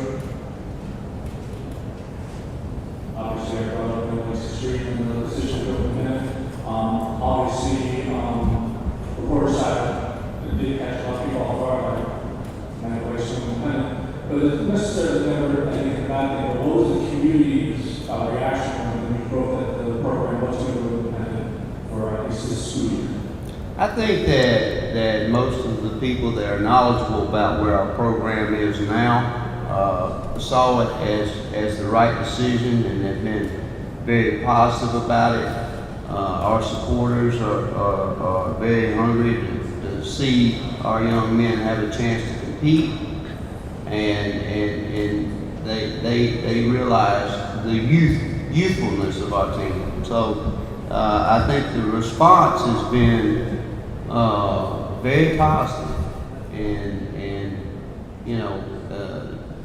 there in Hernando Lakes, those folks like to win and they like to see their kids have a chance for success,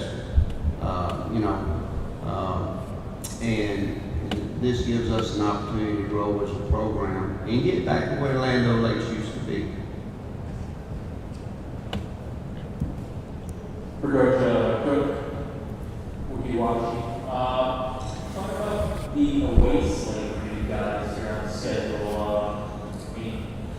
Looks like a pretty tough match. You got Blackville, Sunlake, Zephyrhills away. You got playing the postseason. You got Major Coast and Bellevue. Let's talk about the schedule and the away schedule. You got a couple far away battles. With the change in district and teams reclassifying, we had to kind of search for some teams to play outside of our district. And so we ended up going, trying to go all the way down to the coast. Our kids are fired up about playing whoever. We got pretty good guys returning. Our interior, our offense and defense, pretty experienced and pretty good this year. So they're not intimidated by any of it. They're looking forward to the competition. Looking forward to getting back in the field with some of the teams that we coached last year. So the schedule is a little different. Once we got accustomed to playing some of the local teams in Citrus and Hernando County, now we know Lecanto, Citrus, Crystal River, none of those teams aren't there anymore. So while we like to stay a little bit closer and more local, our guys are excited about traveling and seeing some different places, different teams. So yeah, we're fired up about it. We're looking forward to getting out there and competing some of these teams that we haven't seen before and win some games. I was going to say, obviously, last season you guys played strictly within that Gulf Coast State Conference. You will actually be outside of that and play teams in Pasco, teams on the other side of Florida. Talk about just being able to do that this time around compared to last year. You guys kind of more resurgent outside of the last game against Zephyrhills. Yeah, last season was very disappointing to play a abbreviated schedule. A lot of work put in, a lot of off-season positioning and lifting, and we never missed a beat as far as practice and getting the weight room. So playing only 6 or 7 games was a big disappointment, especially our last year seniors. Was, all the work and no payday. Now, like I said, we did take a couple trips on charter buses. Our kids looking forward to that experience and getting out, seeing a different part of the state, different type of football probably with some of these teams. So it's we're excited about it. We're ready to go. A lot of work for them over the offseason.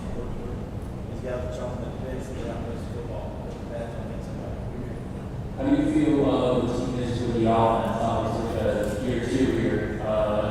Talk about where we're at. Do you feel like they've just had a much better grasp of that offense?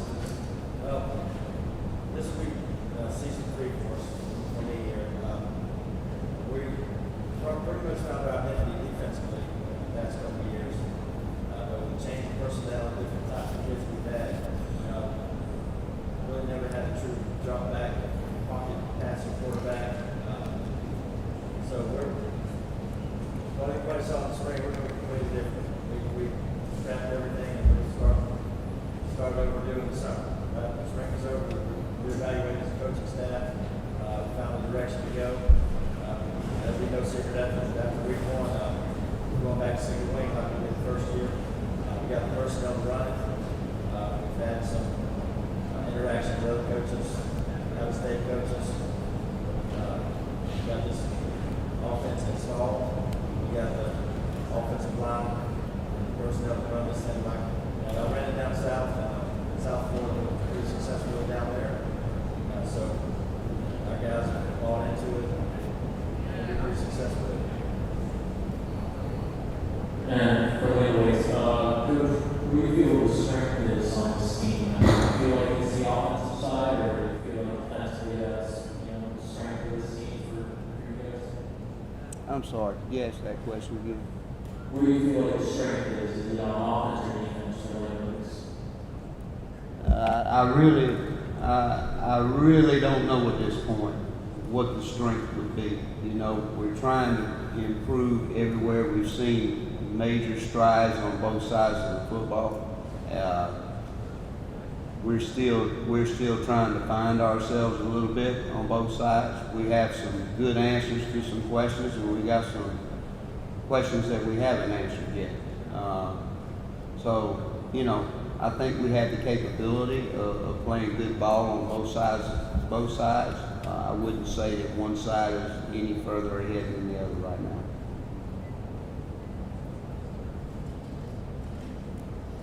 Then we'll wait for Isaiah. Just like any, just for anybody who plays on either side of the offense, either side of the field, whether it be offense or defense, each player always does have a lot of pride with you. What goals does the Lebanese defense have for this year?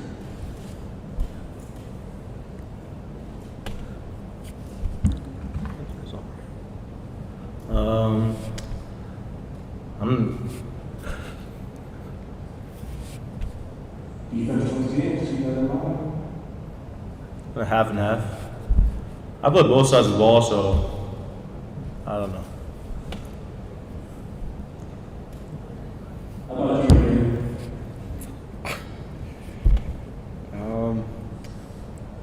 We have a pretty strong line, I think. Pretty strong D line, and we're gonna try our best to fill in gaps and push the ball around to the outside and stop it in the backfield.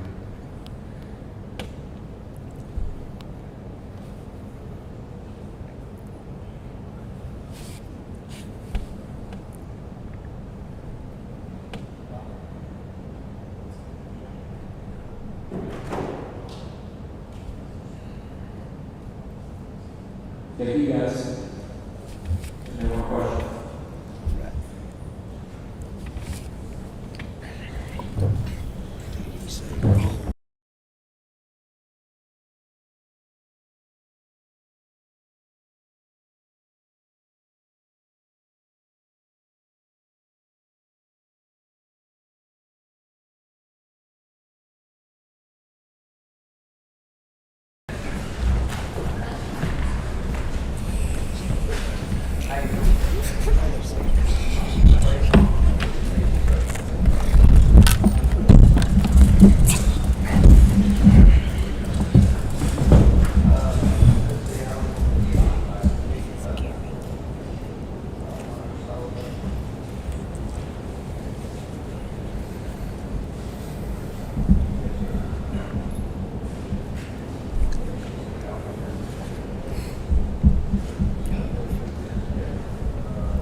Schedule here, so just going to kick it off. We got 8:42 on the dot. Coach Smith, just talk about, were you guys able to do the midnight start? We did. We can talk about being able to do that. What were you watching as well? You guys got the midnight start. Talk about the idea behind that. Where did you get that drive from? Well, I got that idea from when I was the defensive coordinator at Chiefs High School. And they brought over here to Anclote, and that night we had around 26 kids. I was impressed when the kids came out. Kind of thought they'd be low numbers, but the kids came out, they had a good time. They were all pretty much invested in what we had going on for bad night. They stayed engaged with and total practice, and we had a pretty good time with it. Talking about the first week practice, what are your thoughts or observations so far in your club just after one? I think we're going in the right direction. You know, we did a different overhaul with our offense. We had a kid that left out from last year, so we had to change things a little bit, and so far they've been pretty good. Our defense was different this year too. From the spring ball, we went from an odd front to even front. Our kid had a lot of fun with that, so it's going to work out for us good. What do you feel like the strength is on this Anclote team? We're kind of balanced. We're balanced all year round now more than we've ever been since I've been here. Because we got kids playing one way, we only have a few guys going both ways now, so we're a balanced team all year round.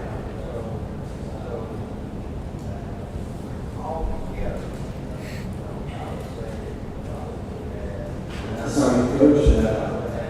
Talk about it. You guys kind of never really competitive each and every year. What are your expectations this season? Yeah, we're excited to kick off the regular season under normal circumstances.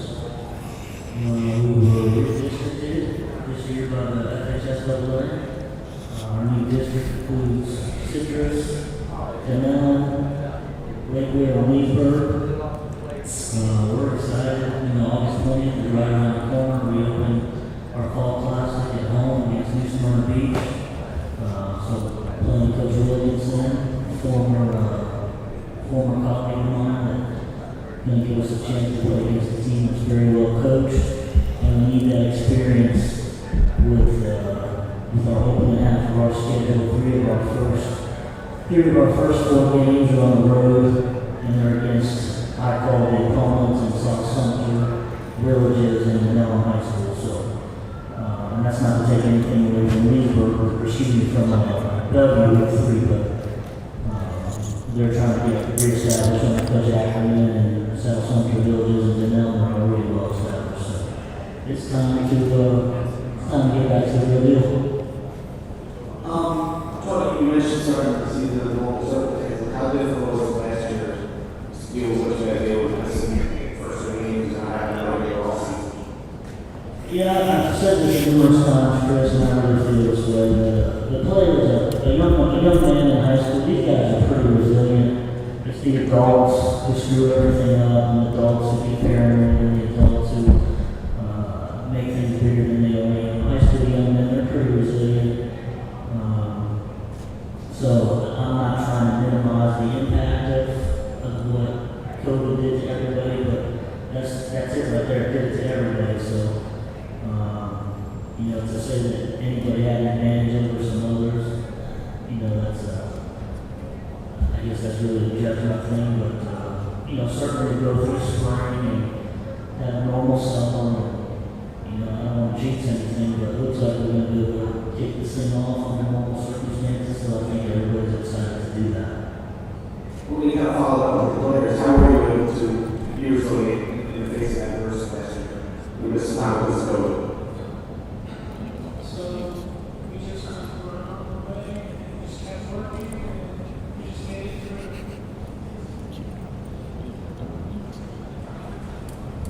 It was a lot of things that we could change that I deal with the COVID situation, but we just kept going with it.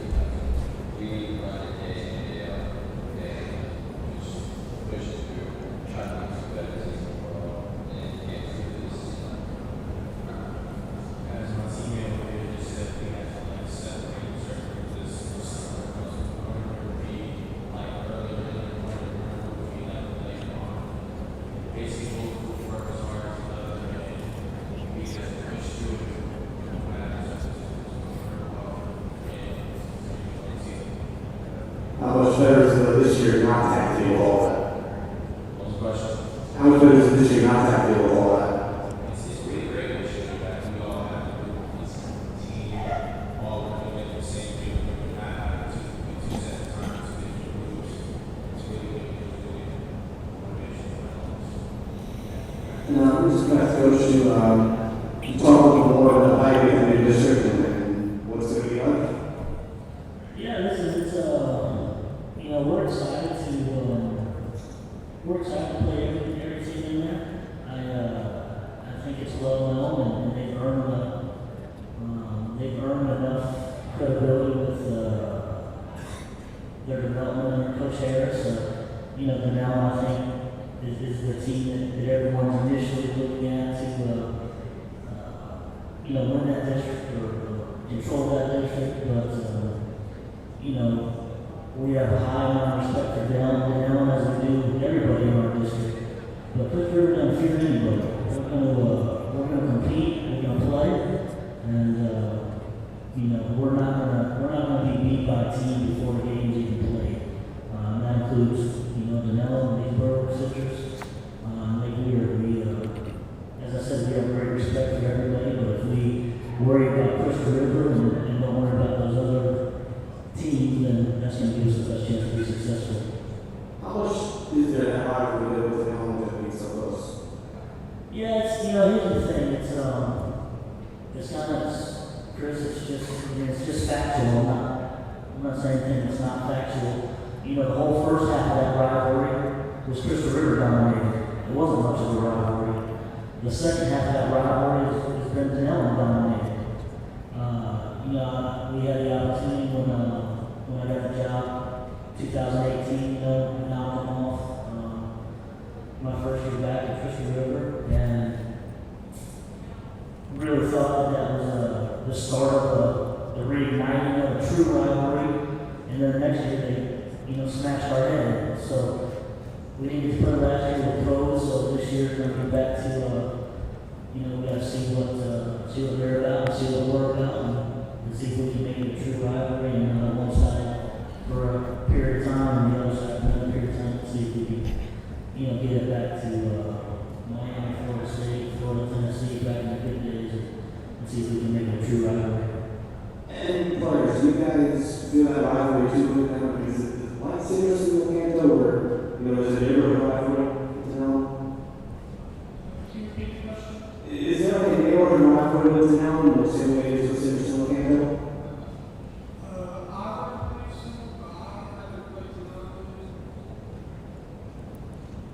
I mean, do you know those guys at all? Like, with those Citrus and Lecanto players? I don't really know anybody from the way I is we're looking to be around this. Not just looking at the school, everybody.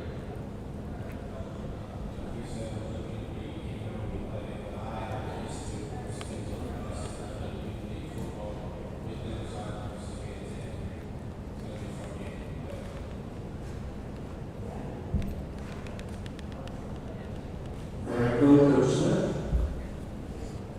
Talk about the offense real quick. You do lose your leading rusher from last year to graduation, but you're leading the current receiver, I believe was ESPN for a certain catching rate. Just going into the season, what kind of expectations do you have for your offense? Even though we lost our lead rusher, one thing that you guys probably didn't notice, mention that we still have our second lead rusher and passer from last year. He's going to be playing running back and raising receiver and quarterback as well. We still also have another running back that's a senior. He was injured his junior year, didn't play, and he had the same caliber as Thomas does. Offensively, I think we're going to be similar to what we was last year. I think we're going to be more run heavy. I do believe that the big thing that hurt us last year was turnovers. That has been corrected. Now we have a different quarterback who takes some load off of running backs too, so it's going to be a well-balanced offense attack, and I think he's going to have a difficult time defending us. And then for Mr. Dobbin. We go ahead and talk about how the offseason has been for you guys are receiving core, you're young last year, the team overall is young, but how has the offseason been with camp, workouts, and then working with 7-on-7, especially with the workout conditions? I think that our off-season, our camp stuff is going pretty good so far with all the, oh my gosh, I don't know what to say.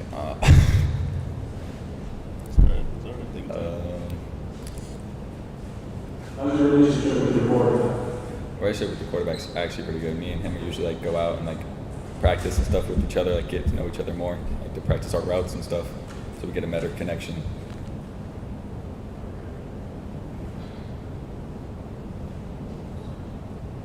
Coach Smith.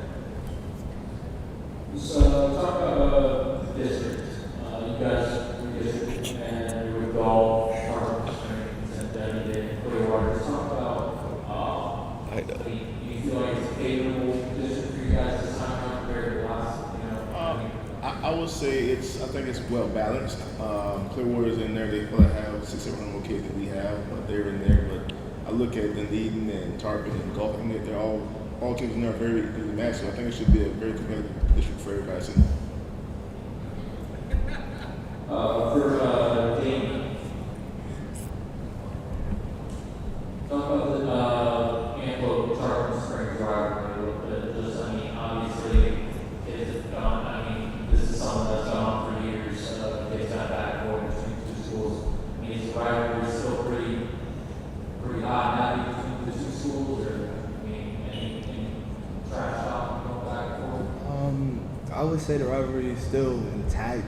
I don't really know. I just got here, but I just know that whatever happens on the field, and we're just gonna fight. What? For Quentin, just touch on it. You were the team, very excited to talk about the Tarpon Springs Anclote rivalry. Obviously, some guys know each other just from previously playing for the opposite team. What do you think of the rivalry? It seems like the rivalry just started like when we played them last year. Because when we played them the year before, I don't feel like the game was all that big. But then coming into last season when we played them, it got like a lot bigger.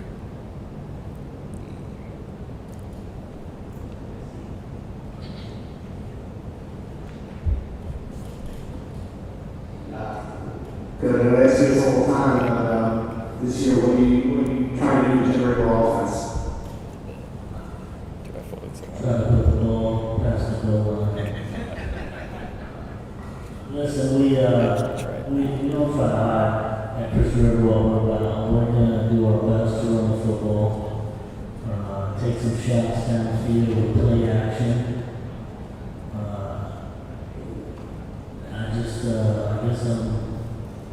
I guess I'm old school in that I still believe that if you run the football and stop the run, play excellent special teams, you have a chance to win every game.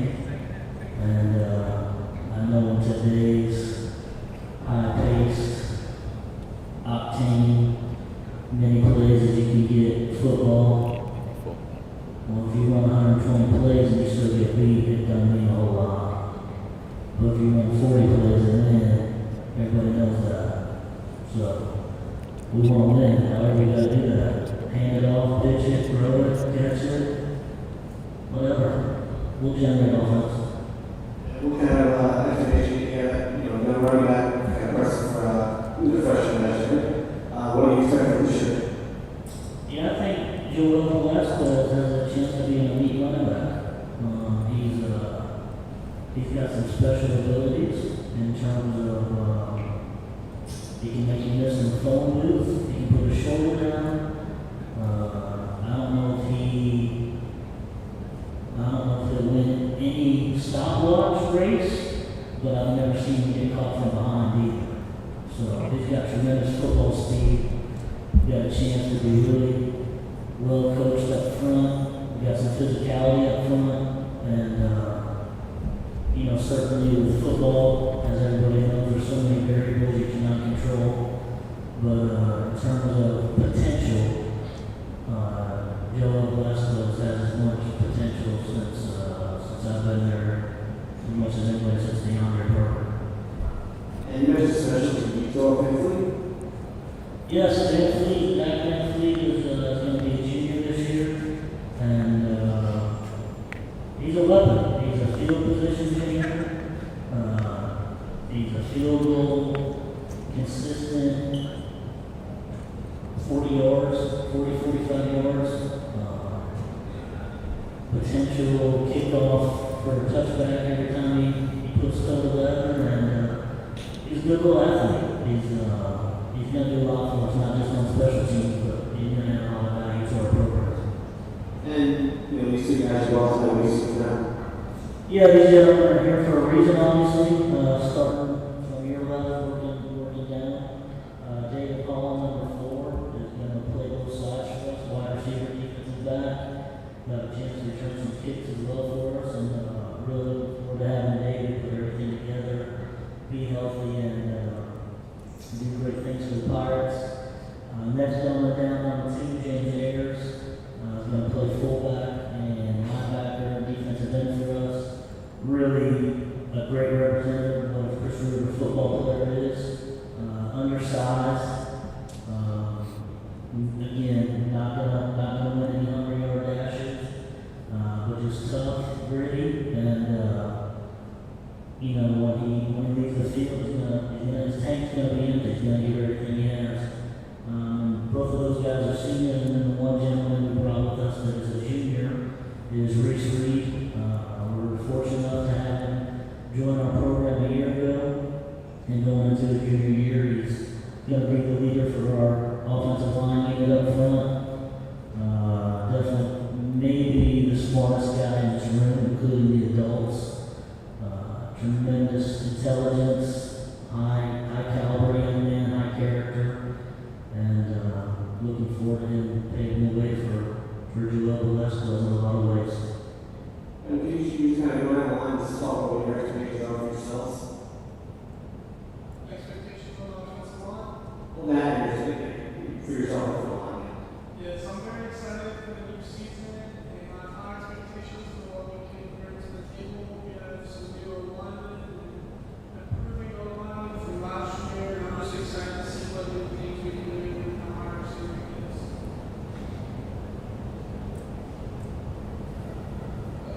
My expectations for myself is pretty much give it all. I'm gonna push as hard as I can push every day, run the ball, if I can get the ball. I mean, but I'm just planning on getting better and better with practice in the games. And being big out for the team, passing game, and playing both sides of the ball, being really coming up big times on the field and interceptions, and doing my part to help the team win games and get better.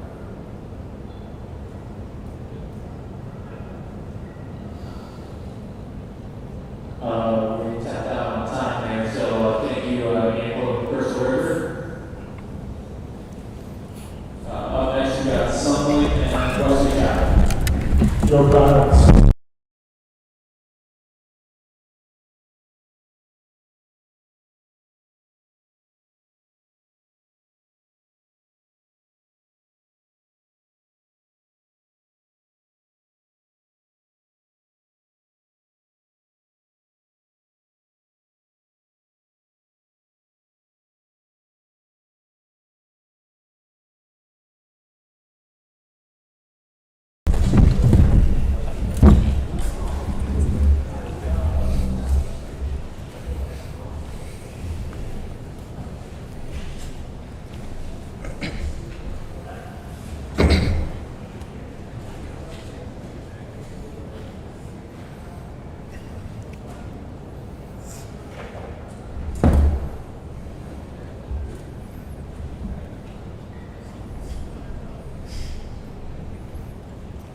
All right.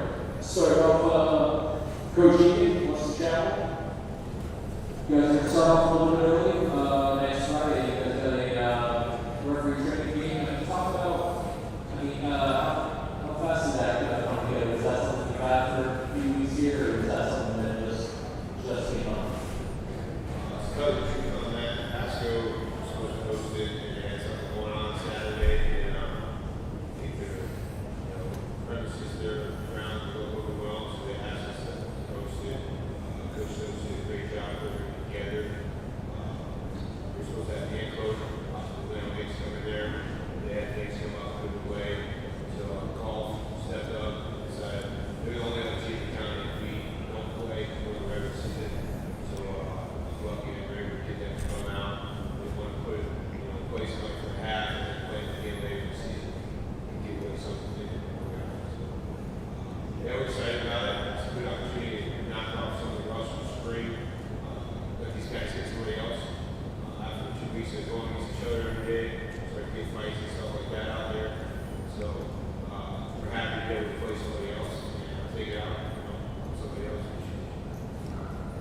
Do you feel like things are a little bit more normal compared to last season's start to fall camp? Summer camp? Absolutely. Last year, I kind of didn't know what to expect. I mean, with COVID, trying to get some normalcy early during the season.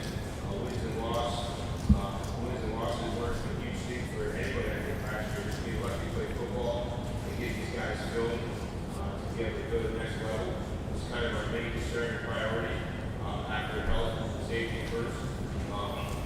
So this year, yeah, I mean, we knew football was coming. We worked all hard all summer. We didn't have the same, we took all the precautions we had to take away from a lot of stuff. We didn't have the same constraints that we had as far as when we would be there, who we had, how many guys. So right now, we worked our butts off all summer, and we're excited to have, a normal start to the season and to be able to, not worry about a lot of other stuff like that, normal life, football, Friday night lights, like this.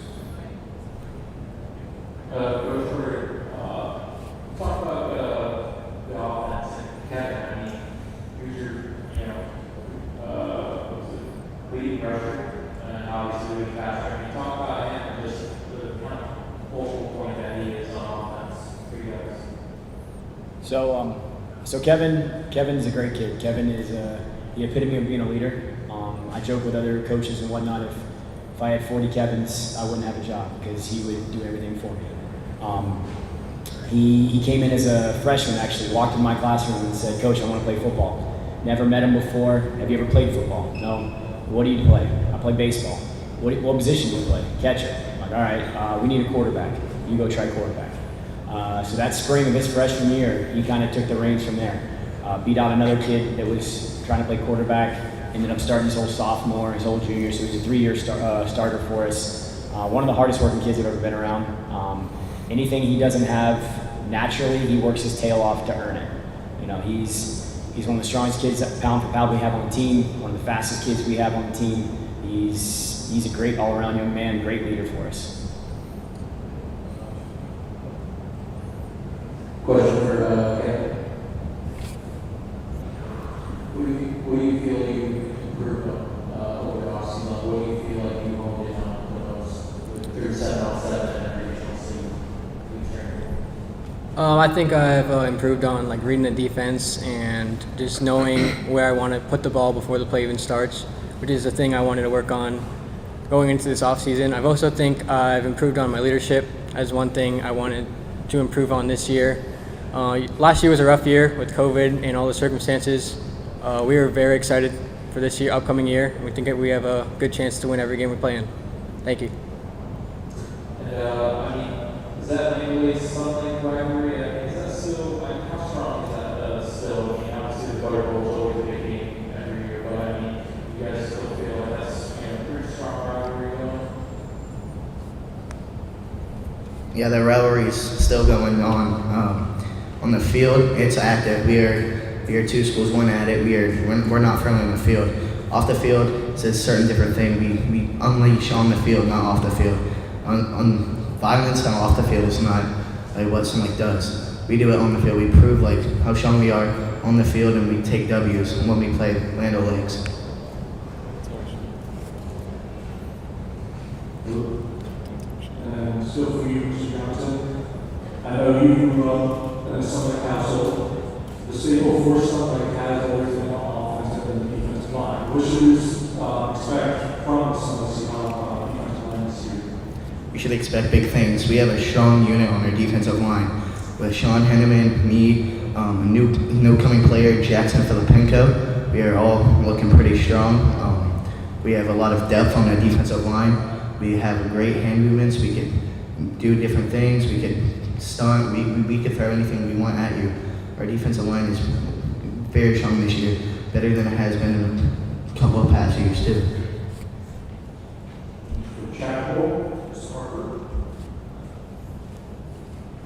The ball's in your quarterback. You're the starting quarterback.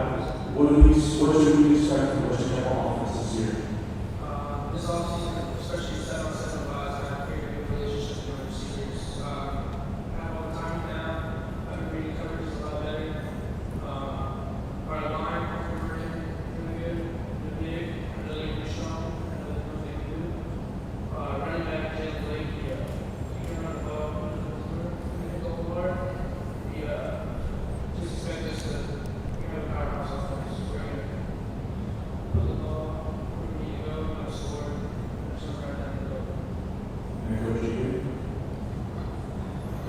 tenure so far at Coach Tuttle, it has not been one losing season.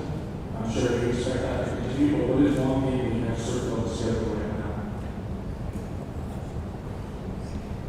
4 or 5 circle on the schedule. I think that, our guys are eager to play Wiregrass every year. It's a bigger school, it's a rivalry game. They're right down the road from us, we're on 54. That's one we're definitely highlighting. Last year, against Sunlake, we don't feel we played our best game. Week 1, we get down. We're really looking at turning that around. What happened last year? It's a tight game for most of the game. At the end, we got made a bad play or two. And I know the guys are thinking about that. Zephyrhills is going to be our first district game. That's a big game at home. And we really want to set the tone with the district with that one. I know that we're eager to get after River Ridge, where I came from. Haven't beat them yet. Really want River Ridge. Mitchell put it on us last year. Mitchell Circle. Really everybody we play. We're looking forward to the opportunity to show what we got and play a lot better than we did in some of those games last year.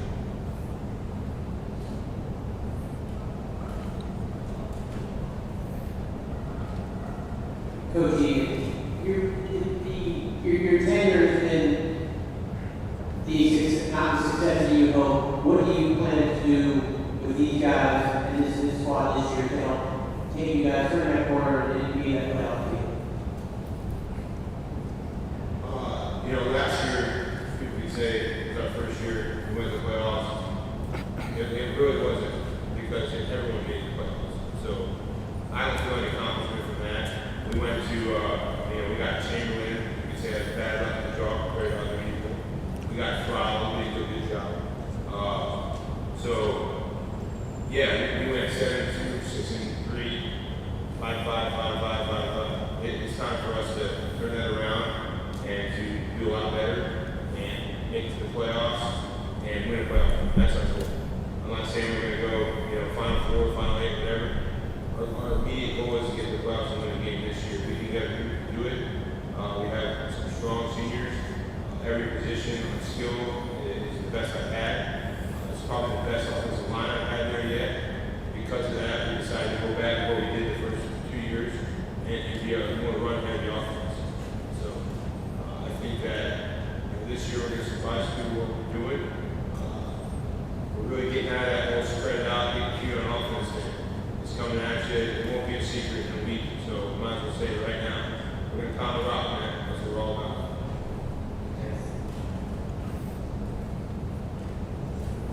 Coach Bird, we had year 3 and now just talk about some of the expectations that you guys are in your district. Obviously, last year, everybody got into the postseason, but now you're in there, River Ridge, Countryside, 5A. Talk about this new district and the expectations you guys have. So year 3, Coach and staff and I actually talked about this not too long ago.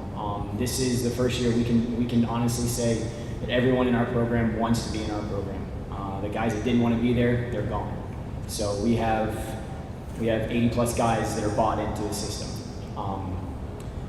District-wise, we're excited. How could we not be? We have a chance to be in a district that is competitive top to bottom.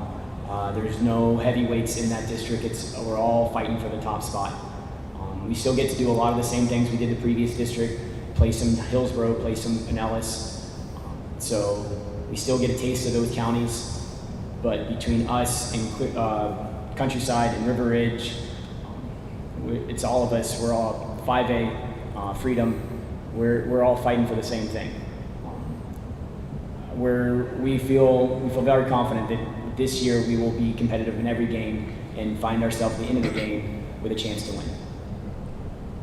And how hard was it to kind of transition from Coach Brown's kind of more, I formation and kind of running down the coach and kind of more a spread with an offense? I mean, you feel like you agree with that transition? You feel like the guys within the program obviously want to be there, that they fully, kind of grasp that offense and they're kind of away from more of that I formation look? Right. So Coach Brown, I mean, he's a legend.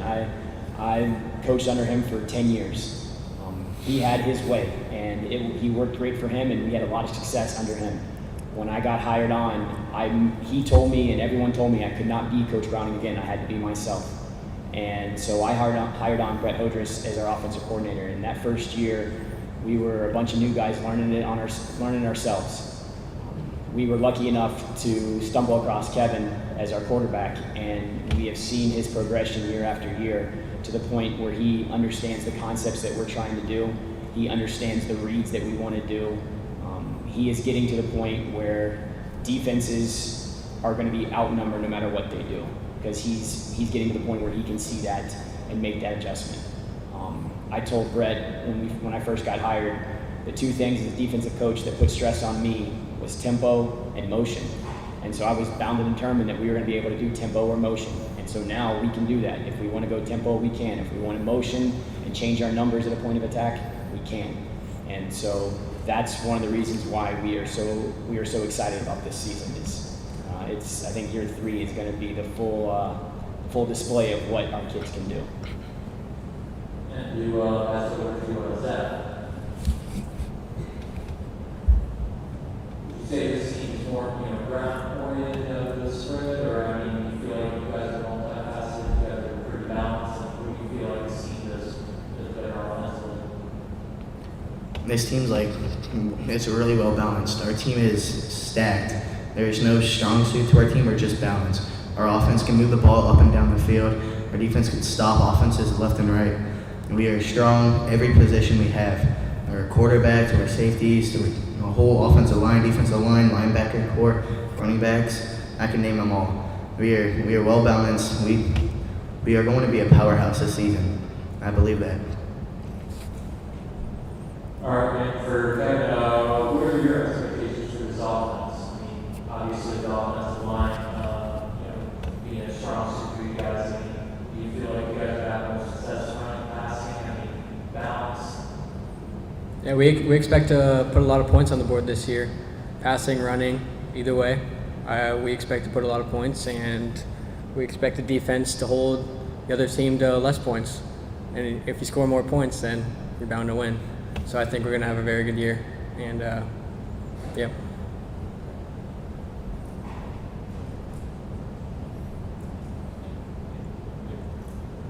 All right, guys. Thank you. No more questions.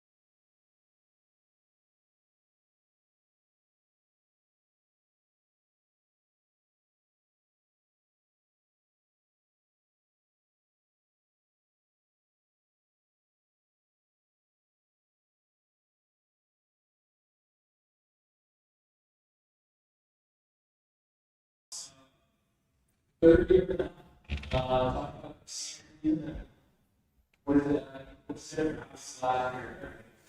Now, this fall, feel like a bit more normal for you guys? Yeah, I feel like we're ready. We've been working. We've had a down year last year, not normal for River Ridge. But we have younger guys stepping up. They're looking good. We've been working all summer, and we're excited to get out there and show what we got.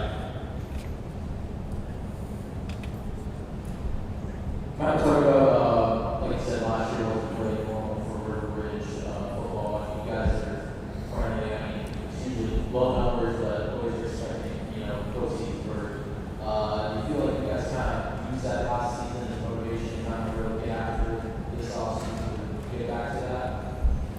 Yeah, I feel like that's been in the back of our minds since the last season, and I feel like everyone in the program knows that that's not us. And it's been motivating us to get out there and do more and try to be better this year. Does your brother get on the NFL saying, what's going on over there? Oh yeah, they give me stuff all the time. I hear them every day. For Anthony. What do you feel is different? This, obviously you guys just started practicing, but what do you feel is different? What is the message that Coach Benjamin and his staff is kind of really, harping on you guys about? They've been hard on us because we kind of had it down here last year. We're coming right back. It's different this year with COVID and everything, but we're coming right for it. We want to win all our games. Coach Hicks, talk about the offense. We didn't get a couple of games last year. I mean, fun offense. You got Nate and Hunter returning here. Talk about what these guys are able to do offensively that really makes this, makes you guys go. Yeah, I think we're going to be balanced once again. Out wide, we got to proceed to the second play. For sure, we got to run that right back. It's a big season right now. Quarterback's back for this third year, so we're expecting a lot out of him. So I just think, skill position wise, we're going to be okay. We got to find those linemen and replace 4 linemen that we lost last year. So if we can do that, I think we'll be pretty successful on offense and then maybe a pretty balanced offense. Talk about this class 5A this time. CI, Cypress Creek, Major Joe, Sweet Washington, Chapel, Zephyrhills. You feel like it's a favorable district in terms of trying to make a run into the postseason, or what's your thoughts on it? I don't know if it's favorable, but we're going to compete each and every week. I think we have a chance depending on how the guys work these next couple of weeks and how we gel and come together. I think we obviously can compete with anybody on Friday night. Last year was nice because before it, we had to make our schedule, and that's not really the case this year. So we got to play some schools that are a little bigger than us. We can't make excuses. We got to go out, work hard, practice, and go compete on Friday night and see what happens. But I look forward to each and every week. And if I was going to play this tough schedule, this is the team I would want to have. This is the guy that I got. For Hunter. Talk about this offense. Like Coach said, you got a lot of playmakers, especially on the edges. How much easier is that making your job? It's an easier job for me. I got some people too. I can trust the ball, whether it be being around the line on the field. I got trust in and trust you. And not even that, I still got a strong receiver. And I think more players are transferred in also for 5A. Like Cole is coming in and go back behind to be a really good running back. He's got a lot stronger, a lot faster, making better reads. And I think our offense is very strong too. Coach has high expectations for you. I mean, how much of that are you putting on yourself here for this one? I'm putting take a lot of this hard, to senior season, but I'm not worried about it all the season and I'm looking. Coach Hicks, Suncoast Media program. Last couple of years before last year, obviously not winning division when we were with the program. But let's talk about last year. It's important year. You ended the season on 14 streak. Everybody made the playoffs, yes, but you went all the way to the opposite side. There was came away with victory.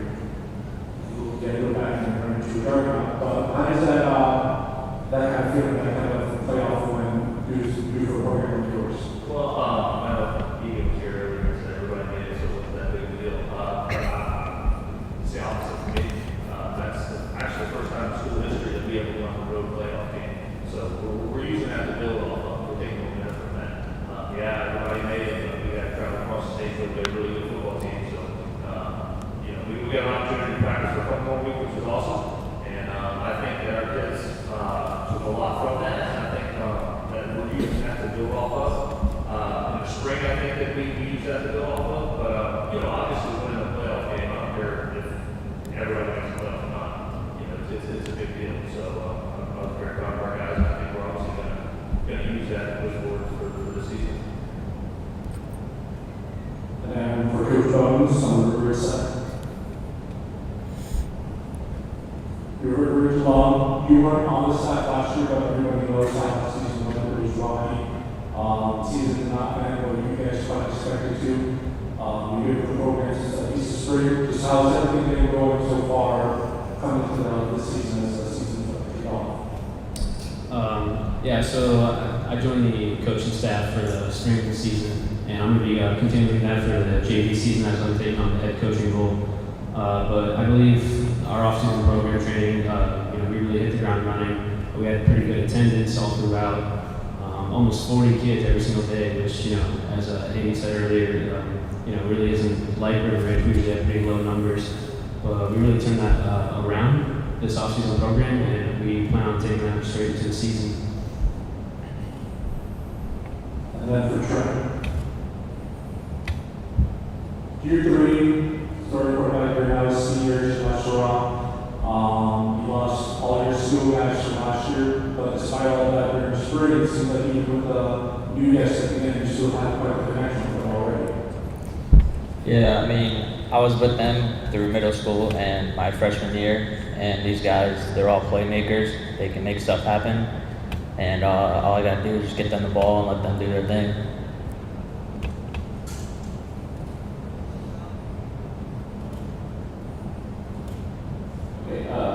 For the league.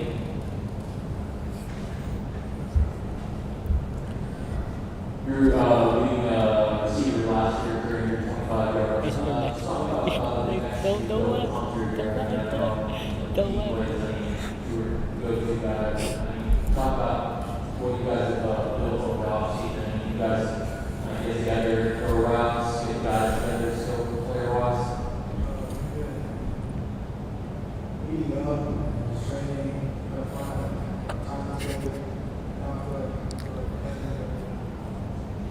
We expect that as offense passing wise. I mean, losing Blaine, obviously, there's a little bit of run game, but in passing, I mean, you guys still return all of your key guys.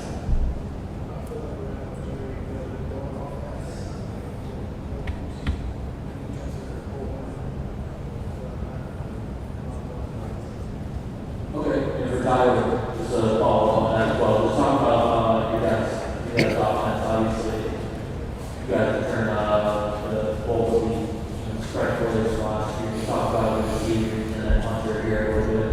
Yeah, so this is our fourth week playing together. We know where we should be at all times. We know that at a certain spot last year, I know that, we're getting the ball went out there. So, I mean, we know exactly how we want to do each other. We know how to play. So, I think we'll have a really good season this year. We'll have a lot of fun offense and obviously Did you guys know when you guys won that playoff game? That was the first time Hudson won a game in playoffs since 2005. Yeah, at the time we didn't know, but we found out very quickly. So it was something that a lot of our guys hadn't done before. It's something really cool that we got to do. So hopefully we'll do it again this year, and it's going to be farther than last year. And Coach Hicks, just I mean, something that I hadn't done in 15 years, nearly 2 decades. I mean, did you hear from like community people, just saying they remember the last time Hudson made a run? Yeah, so Hudson's a small community, so that a lot of people still have that ball, so come game. A lot of coaches on my staff played there. So we learned a lot. We learned from a lot of people. I mean, it was a very exciting season last year for us. It was crazy because of COVID, and it was different, but it was very, very exciting.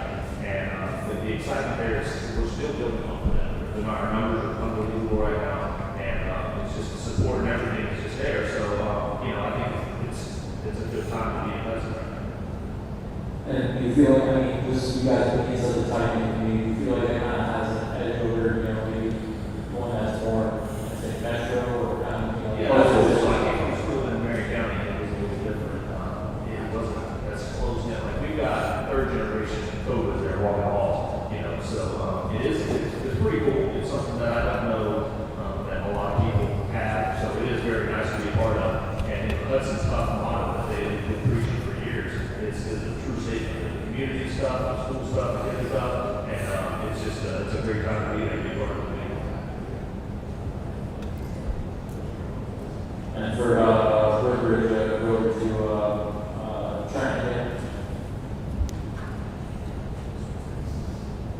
Talk about the district. You guys are there, 5A, Countryside, Sunlake. I mean, previous seasons that have spoken out here said they see it as a wide open district. I mean, are you guys in the same mindset that it's just as winnable for you guys as anyone else in that district? Yeah, I mean, we never know what we're going to get when we step out on that field. We just got to go out there and play 100%, and that's all we got to do, and hopefully win that game. Would you say you guys are kind of, similar numbers compared to like past years? You feel it's a little bit, higher because maybe some felt like they didn't want to be around, trying to come out for football last year because of COVID, or is it kind of steady, the same numbers? I feel like it's a little bit higher this year. I feel like we got more kids, younger kids stepping up, and with COVID last year, but I feel like we got more kids this year, and they're ready to go.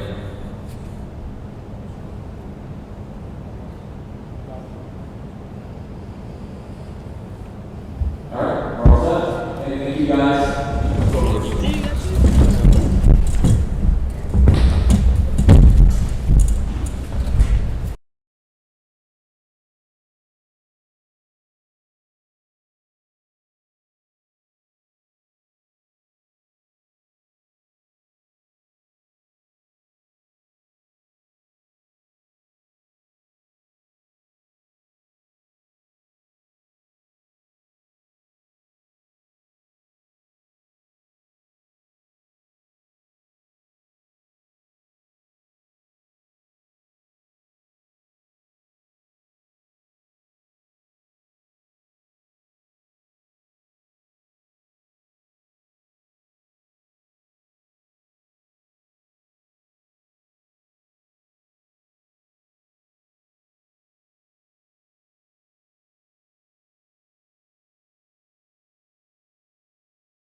I don't know who else just got out of practice.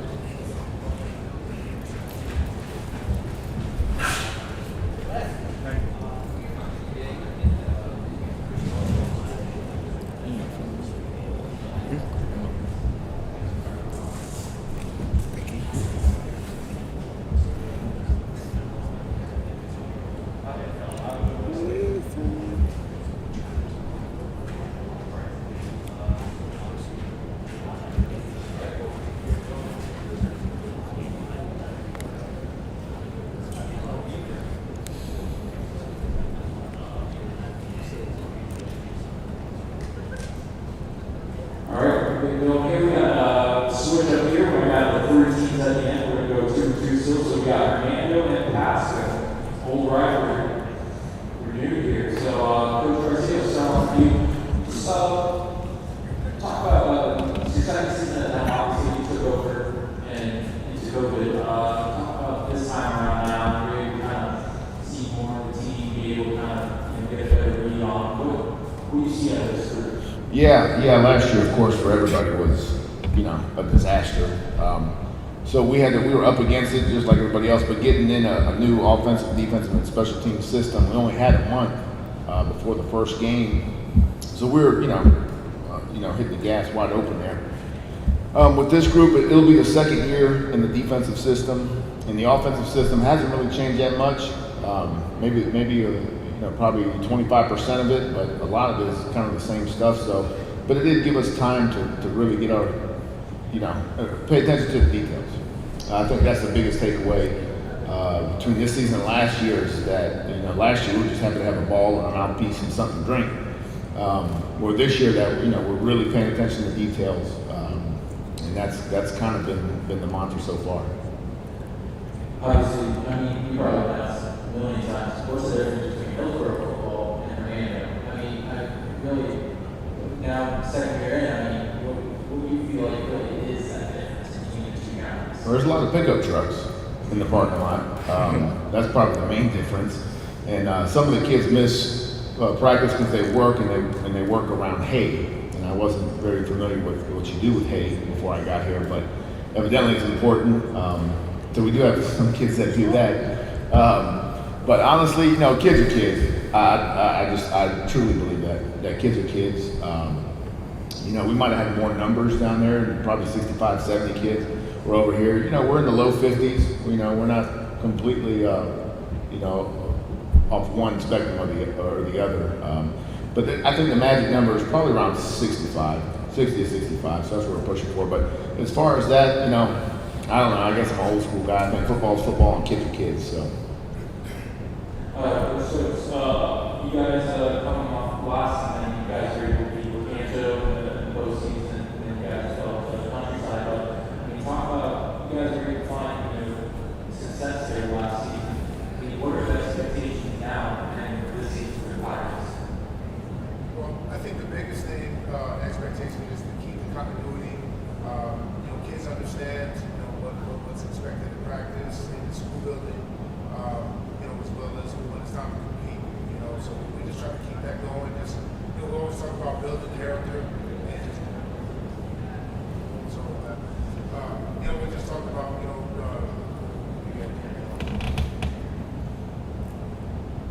Is it good enough? Yeah. Okay, I'm sorry. So, the biggest thing is trying to keep the continuity, and just finally having an off-season was a big deal. I think not having an off-season last year really hurt, football period. But, I think we have kids like ours, that, they just need to be, you got to touch them every day. I think just kind of jumping off the couch last year and going into football, we really took the hit, in the culture we're trying to build. So I think having this all season this year really helped. And just to build that continuity of character, and toughness, and selflessness, and hard work, and those are expectations, and the guys really brought into the round. And talk about you guys actually on Hernando during the season. That was a rivalry, during the 2000s. Talk about in the late 90s. Just talk about rivalry renewed with Hernando. A lot of people that are, I guess, old school, they would say that's that's the game they like to see on schedule every year. Is this something that you guys will kind of make more annual? Yeah, we're really excited about it, especially when I found out that my buddy Earl, is there. We found a little bit, me and his dad, when I was at Hillsborough.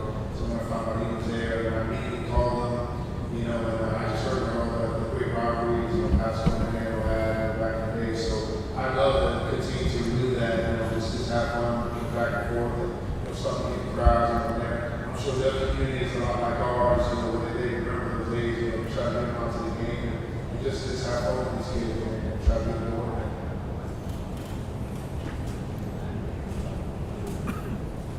So when you came into Pasco, you wanted to bring a culture, a specific culture to this team. What was that culture, and after 3 years, you see that today that it has been established? I think we're definitely on the way. I don't think any coach ever tell you, we've arrived. We're always talking about every single day, you say the same, you get better, you get worse, and you're always striving, for perfection. We're definitely, night and day, different than what it was when my staff and I first got there, and we're really happy with the progress. Just the integrity of the men, the hard work, the accountability, the leadership that they're building. It's carrying over into the classroom, into the locker room, and we're really pleased with what we're seeing. And it's affecting the young people too, which is key to the program.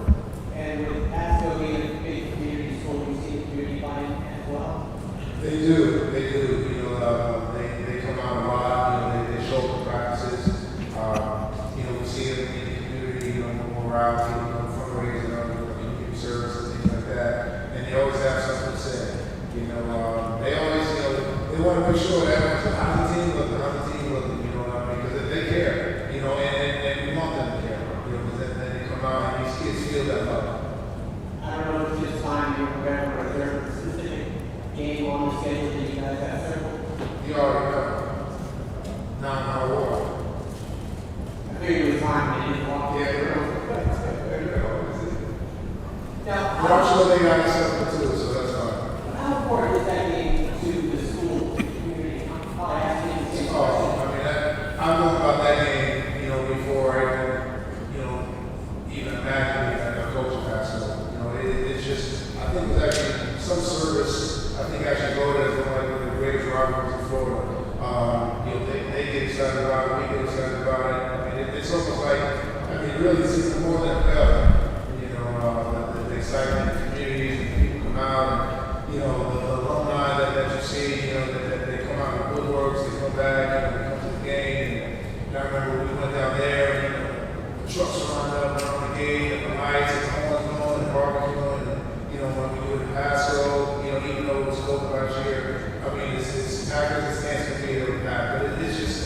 just so much fun. You just feel it, you know, I mean, just all around the energy of that game. And the kids really get excited.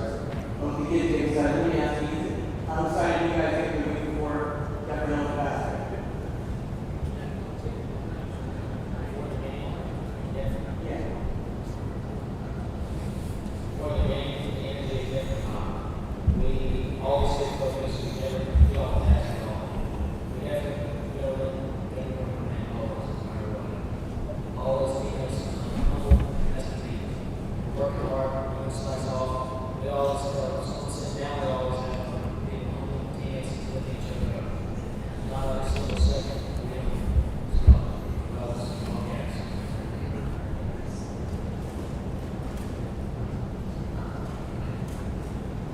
For Hernando, Coach, just talk about the region.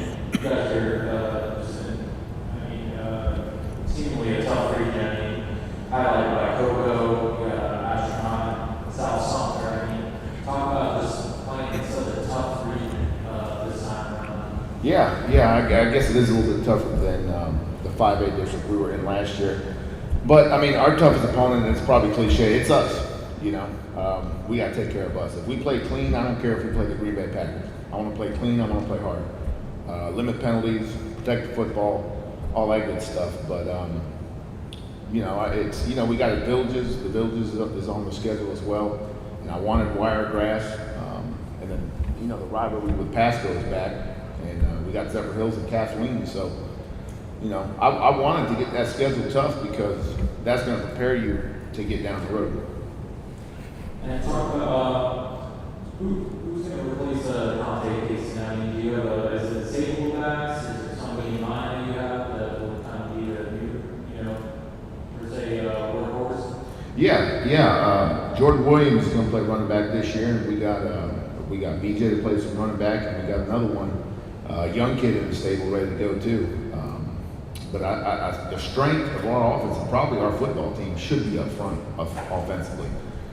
With Chris Tolbert and Hayden and Jacob Olberg and Colton Ashworth. I mean, we got some guys that can strike you. That's the key. Deontay was a heck of a football player, but I hate looking in the past. For Jordan.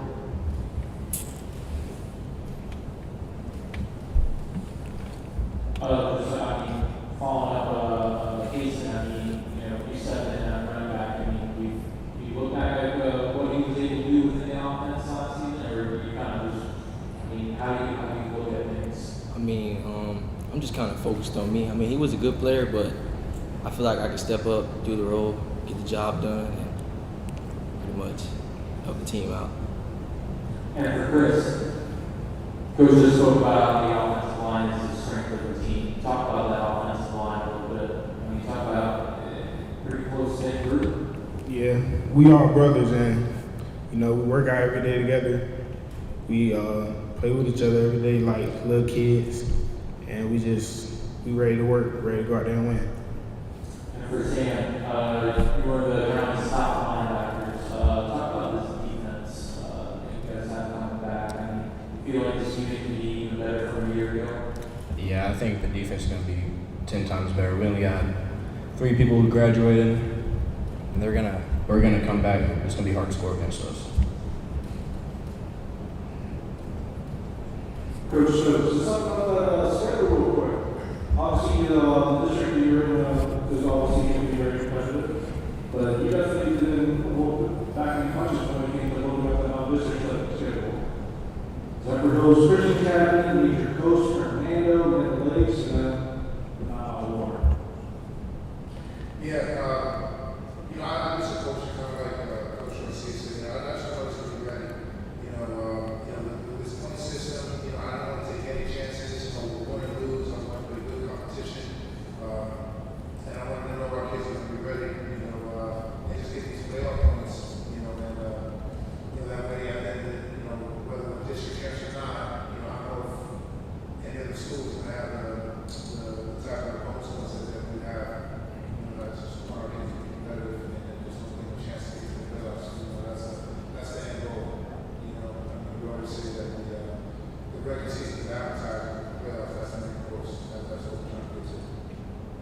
Is there any other game on the schedule that you have circled, or is it only just one?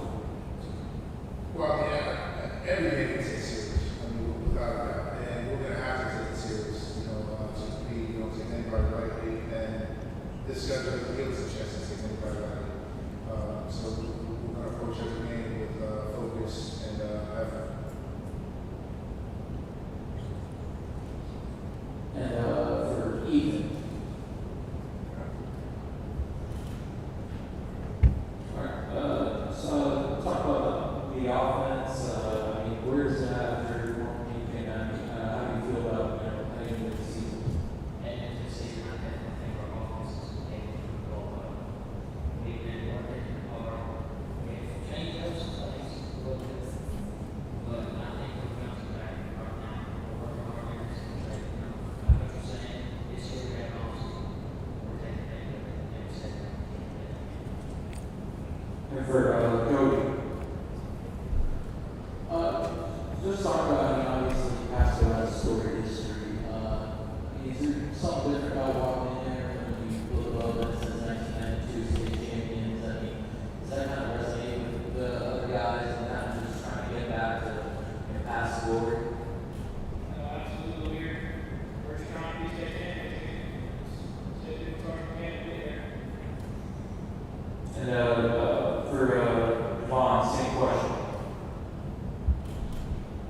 I think every day we're going to work, we're going to work, we're going to work family as a team. You know, we try our hardest to fight for the game.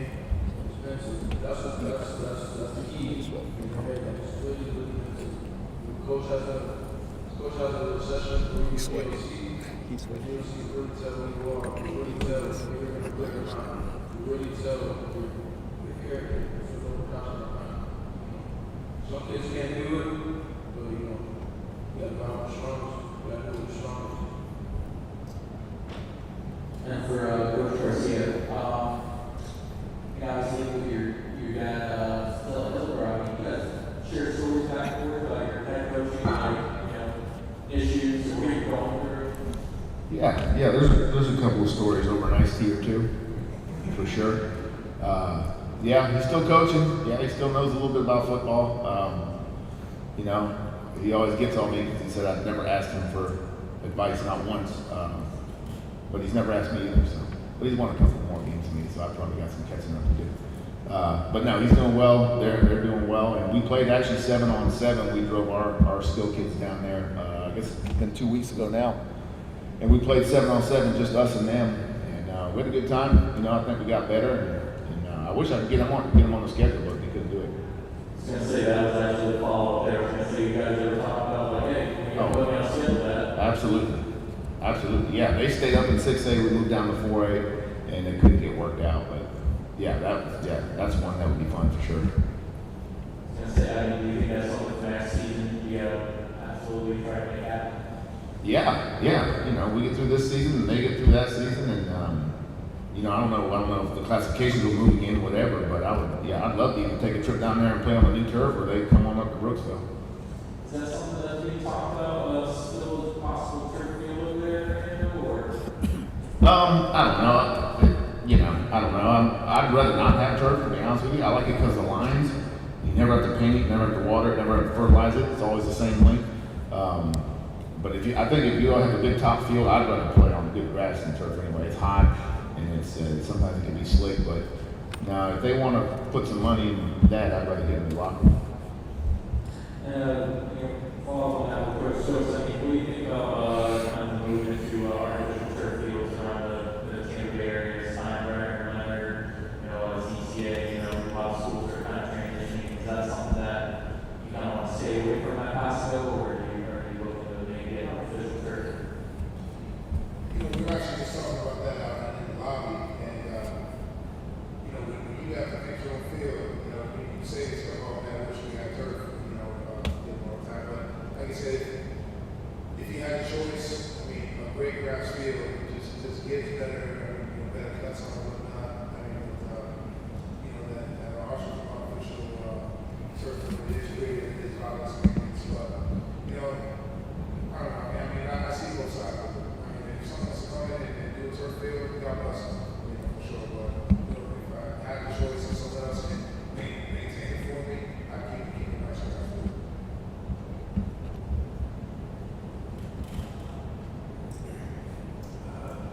Coach,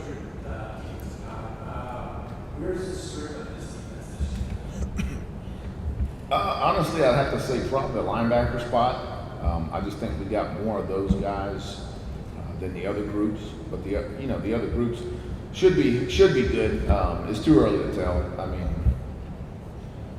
it's too early to tell. We're still learning. We're still doing basic football right now. I mean, basically get stance, start, alignment, keys.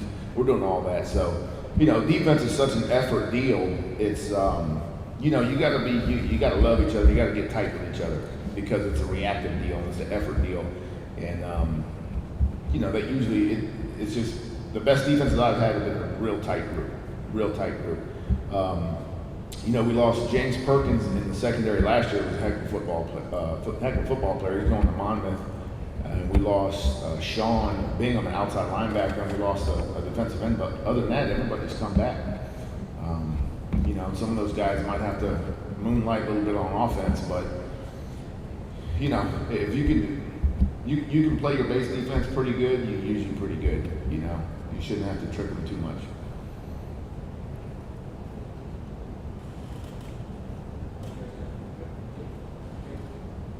Thank you, guys.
Probably strongest part of defense.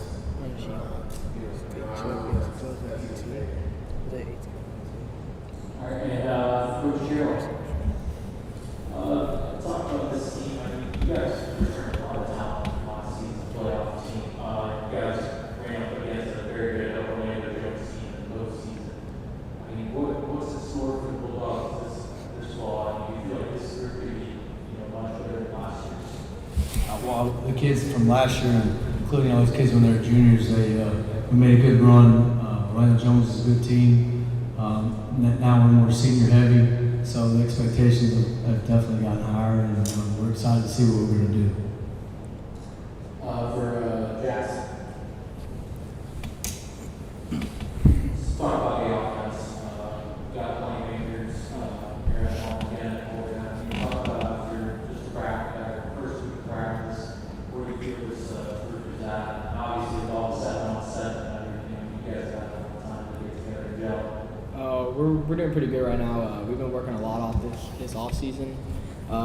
We go like on the weekends outside of practice and work together. So I think we're going to be pretty good this year. And yeah. For Wire, you just got an offer recently at Charlotte. Yes, sir. I just committed there. Yes, sir. Just committed. Talk about you're getting that Lecanto focus and you're not having that field, other colleges coming after you. Yes, sir. Exactly. It's definitely a lot of pressure put off of me, so I can focus on the team and where I want to be at with the whole team and for the playoffs and stuff. I want to get to the playoffs and everything. So it's definitely a big factor. Do you feel this is a better group than last year? You're more talented? Yes, sir. The off season definitely, and we've been working together since all 4 years. We've been together, so definitely better. Yeah, for sure. Thanks. To the offense, talk to the other folks, the defense look like this year. What are the strengths that you see? Well, Zephyrhills is always really good when it comes to like the defensive side of the ball, but I think this year we're really going to be like really good, and like especially in the trenches, we worked really hard together as like a group to make sure to like maximize our abilities. Okay, Coach Harold, district realignment, any challenges you see, any disadvantages you see with the realignment this season? No, I think next coast, including on top, all those district games, they're all must-win games, and those teams are all talented.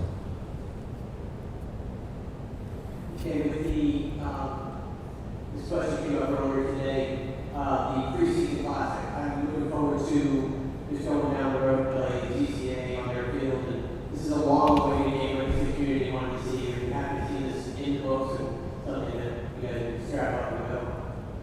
Say that one more time. Looking forward to facing GCA in the preseason classic. The community is really behind someone who was over to see a game like this with these two schools and now it's finally happening. We don't just play ZCA, we play games with UOLs too. So we're looking to be competitive with both those teams. Will the first field be a difference for you guys? We played at Sickles last year. Okay, now with talking also with the COVID year that's not been as strict as last year, how vital has it been to have that spring and that off season and getting the fall started on time? How much of a difference will that make? Well, with all the senior class, last year we started July 1st, and then this year we couldn't be on campus the whole summer. So these guys haven't really had a true off season throughout the summer. But we took what we could get out of it, and we spent a lot of time together as a group. We practice in the mornings and practice at night for 7-on-7. So I guess the biggest thing is that we just got to take one game at a time and see how this thing rolls. And you guys get to do something that you can do every year that's pretty unique. It's your Saturday night lights event tomorrow night. Talk a little bit about that, how important that is for your kids and for the community and how much fun you guys are having. Yeah, because normally the practice is always closed to the public. And when I got to Zephyrhills, I thought it was something pretty unique and cool to do. As just like the NFL teams do, they open up practice and get the fans out there, and so all of our families, they get to come out and watch practice. And it's the first day of hitting, and it's under the lights, and what a greater atmosphere for your first day of hitting and contact drills.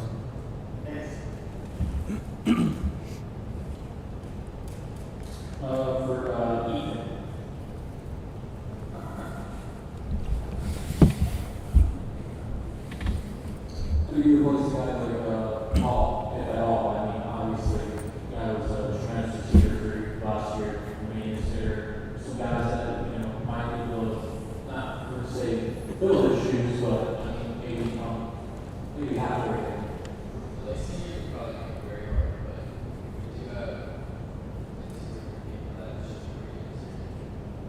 You guys had Morgan and Trevor in the backfield last year. I mean, who were some guys that got step up there? I mean, because obviously, like Coach John said, running football is a staple for us football. I mean, who were some guys that, you know, be in the backfield with you?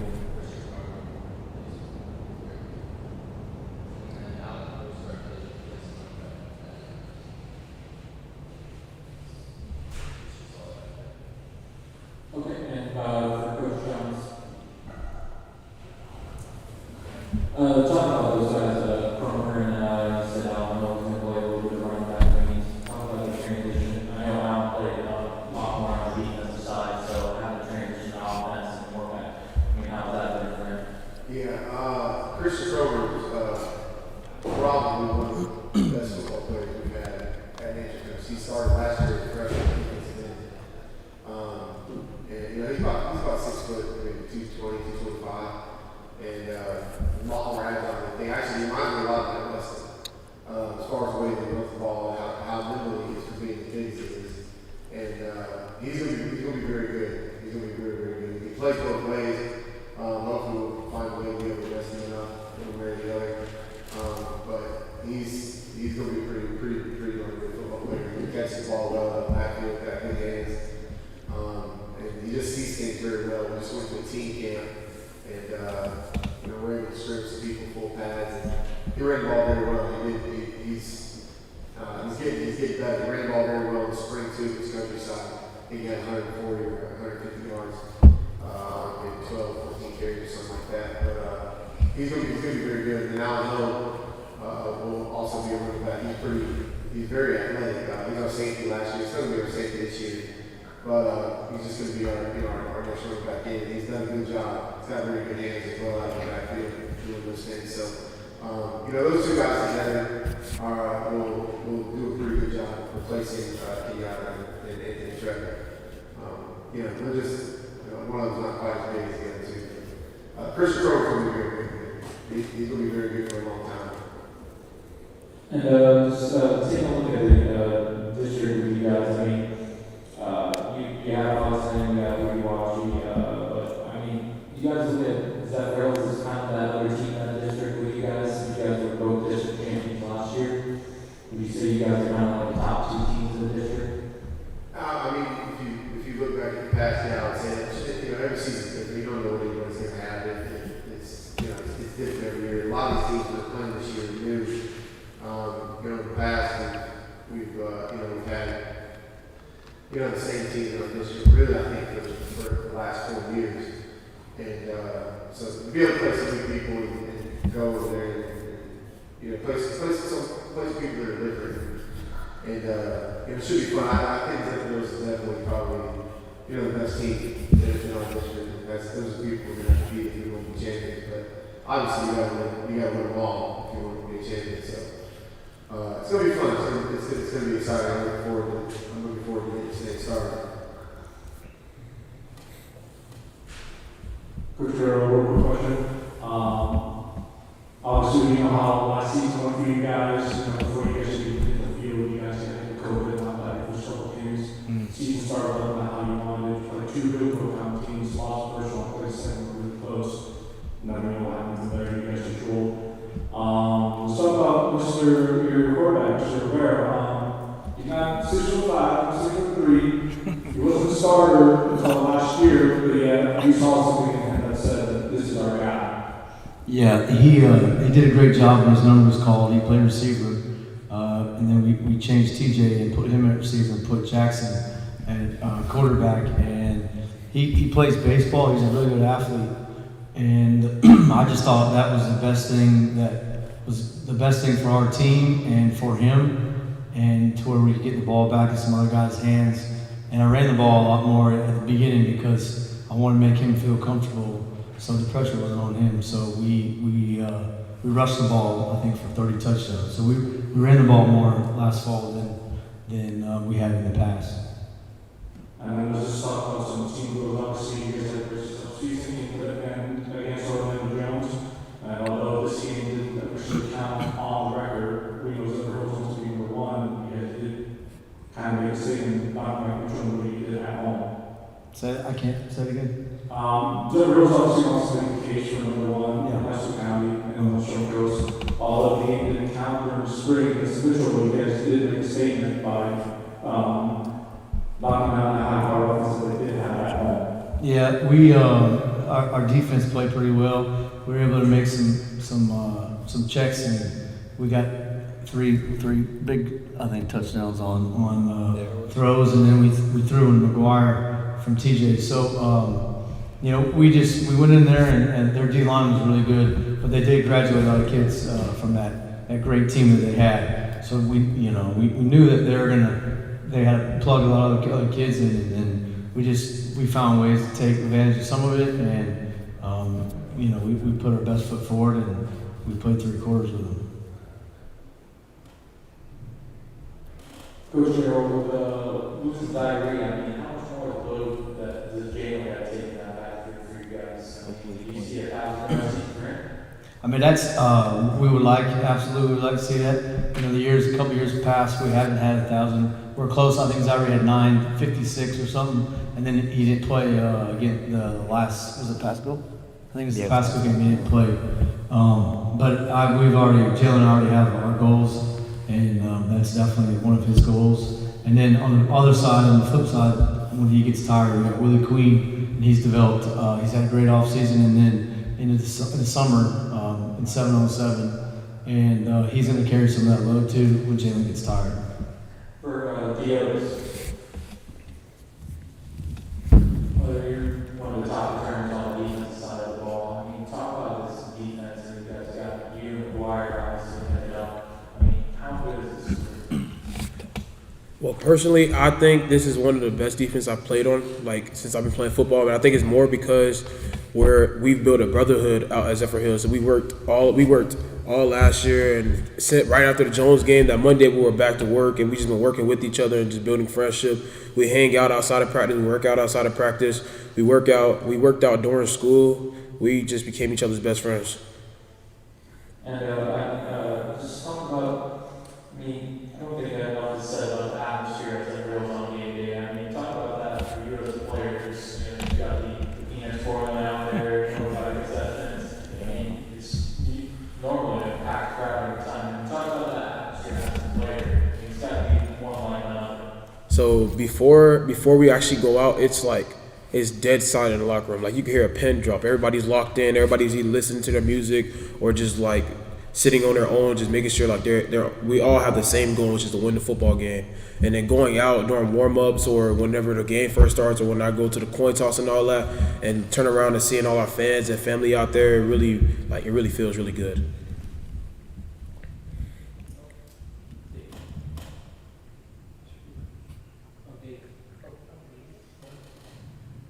Coach, you and I were talking about, Coach Carroll, you and I were talking about 82 kids you had about this year.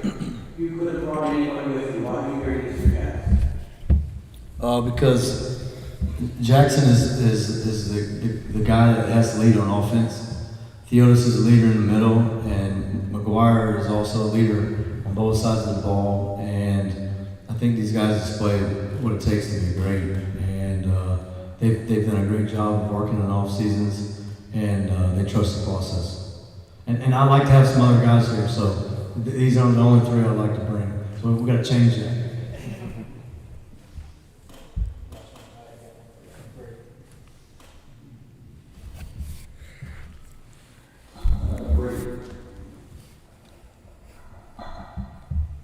We're touching on defenses here.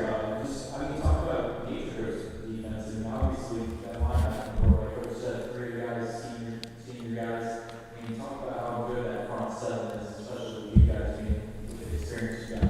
So, our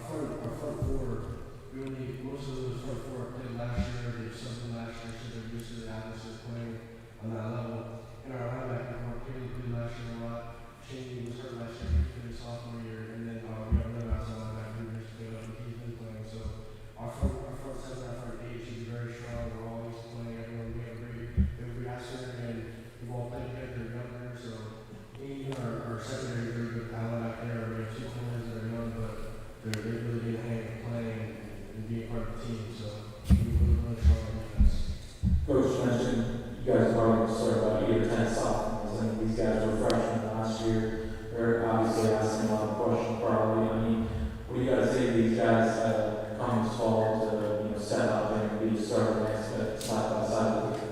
It really helped with having the off season and spring lifting, so they're not nervous anymore, they understand, and they're used to playing, like they lift with us in spring, or something with us, so they're prepared for what's like for the full season, for all 10 games, like full like games, you know what I mean? So they're excited to play, and they're having a great time getting ready and all that. So. All right. All right, we're all set. Thank you guys. Thank you. Thank you.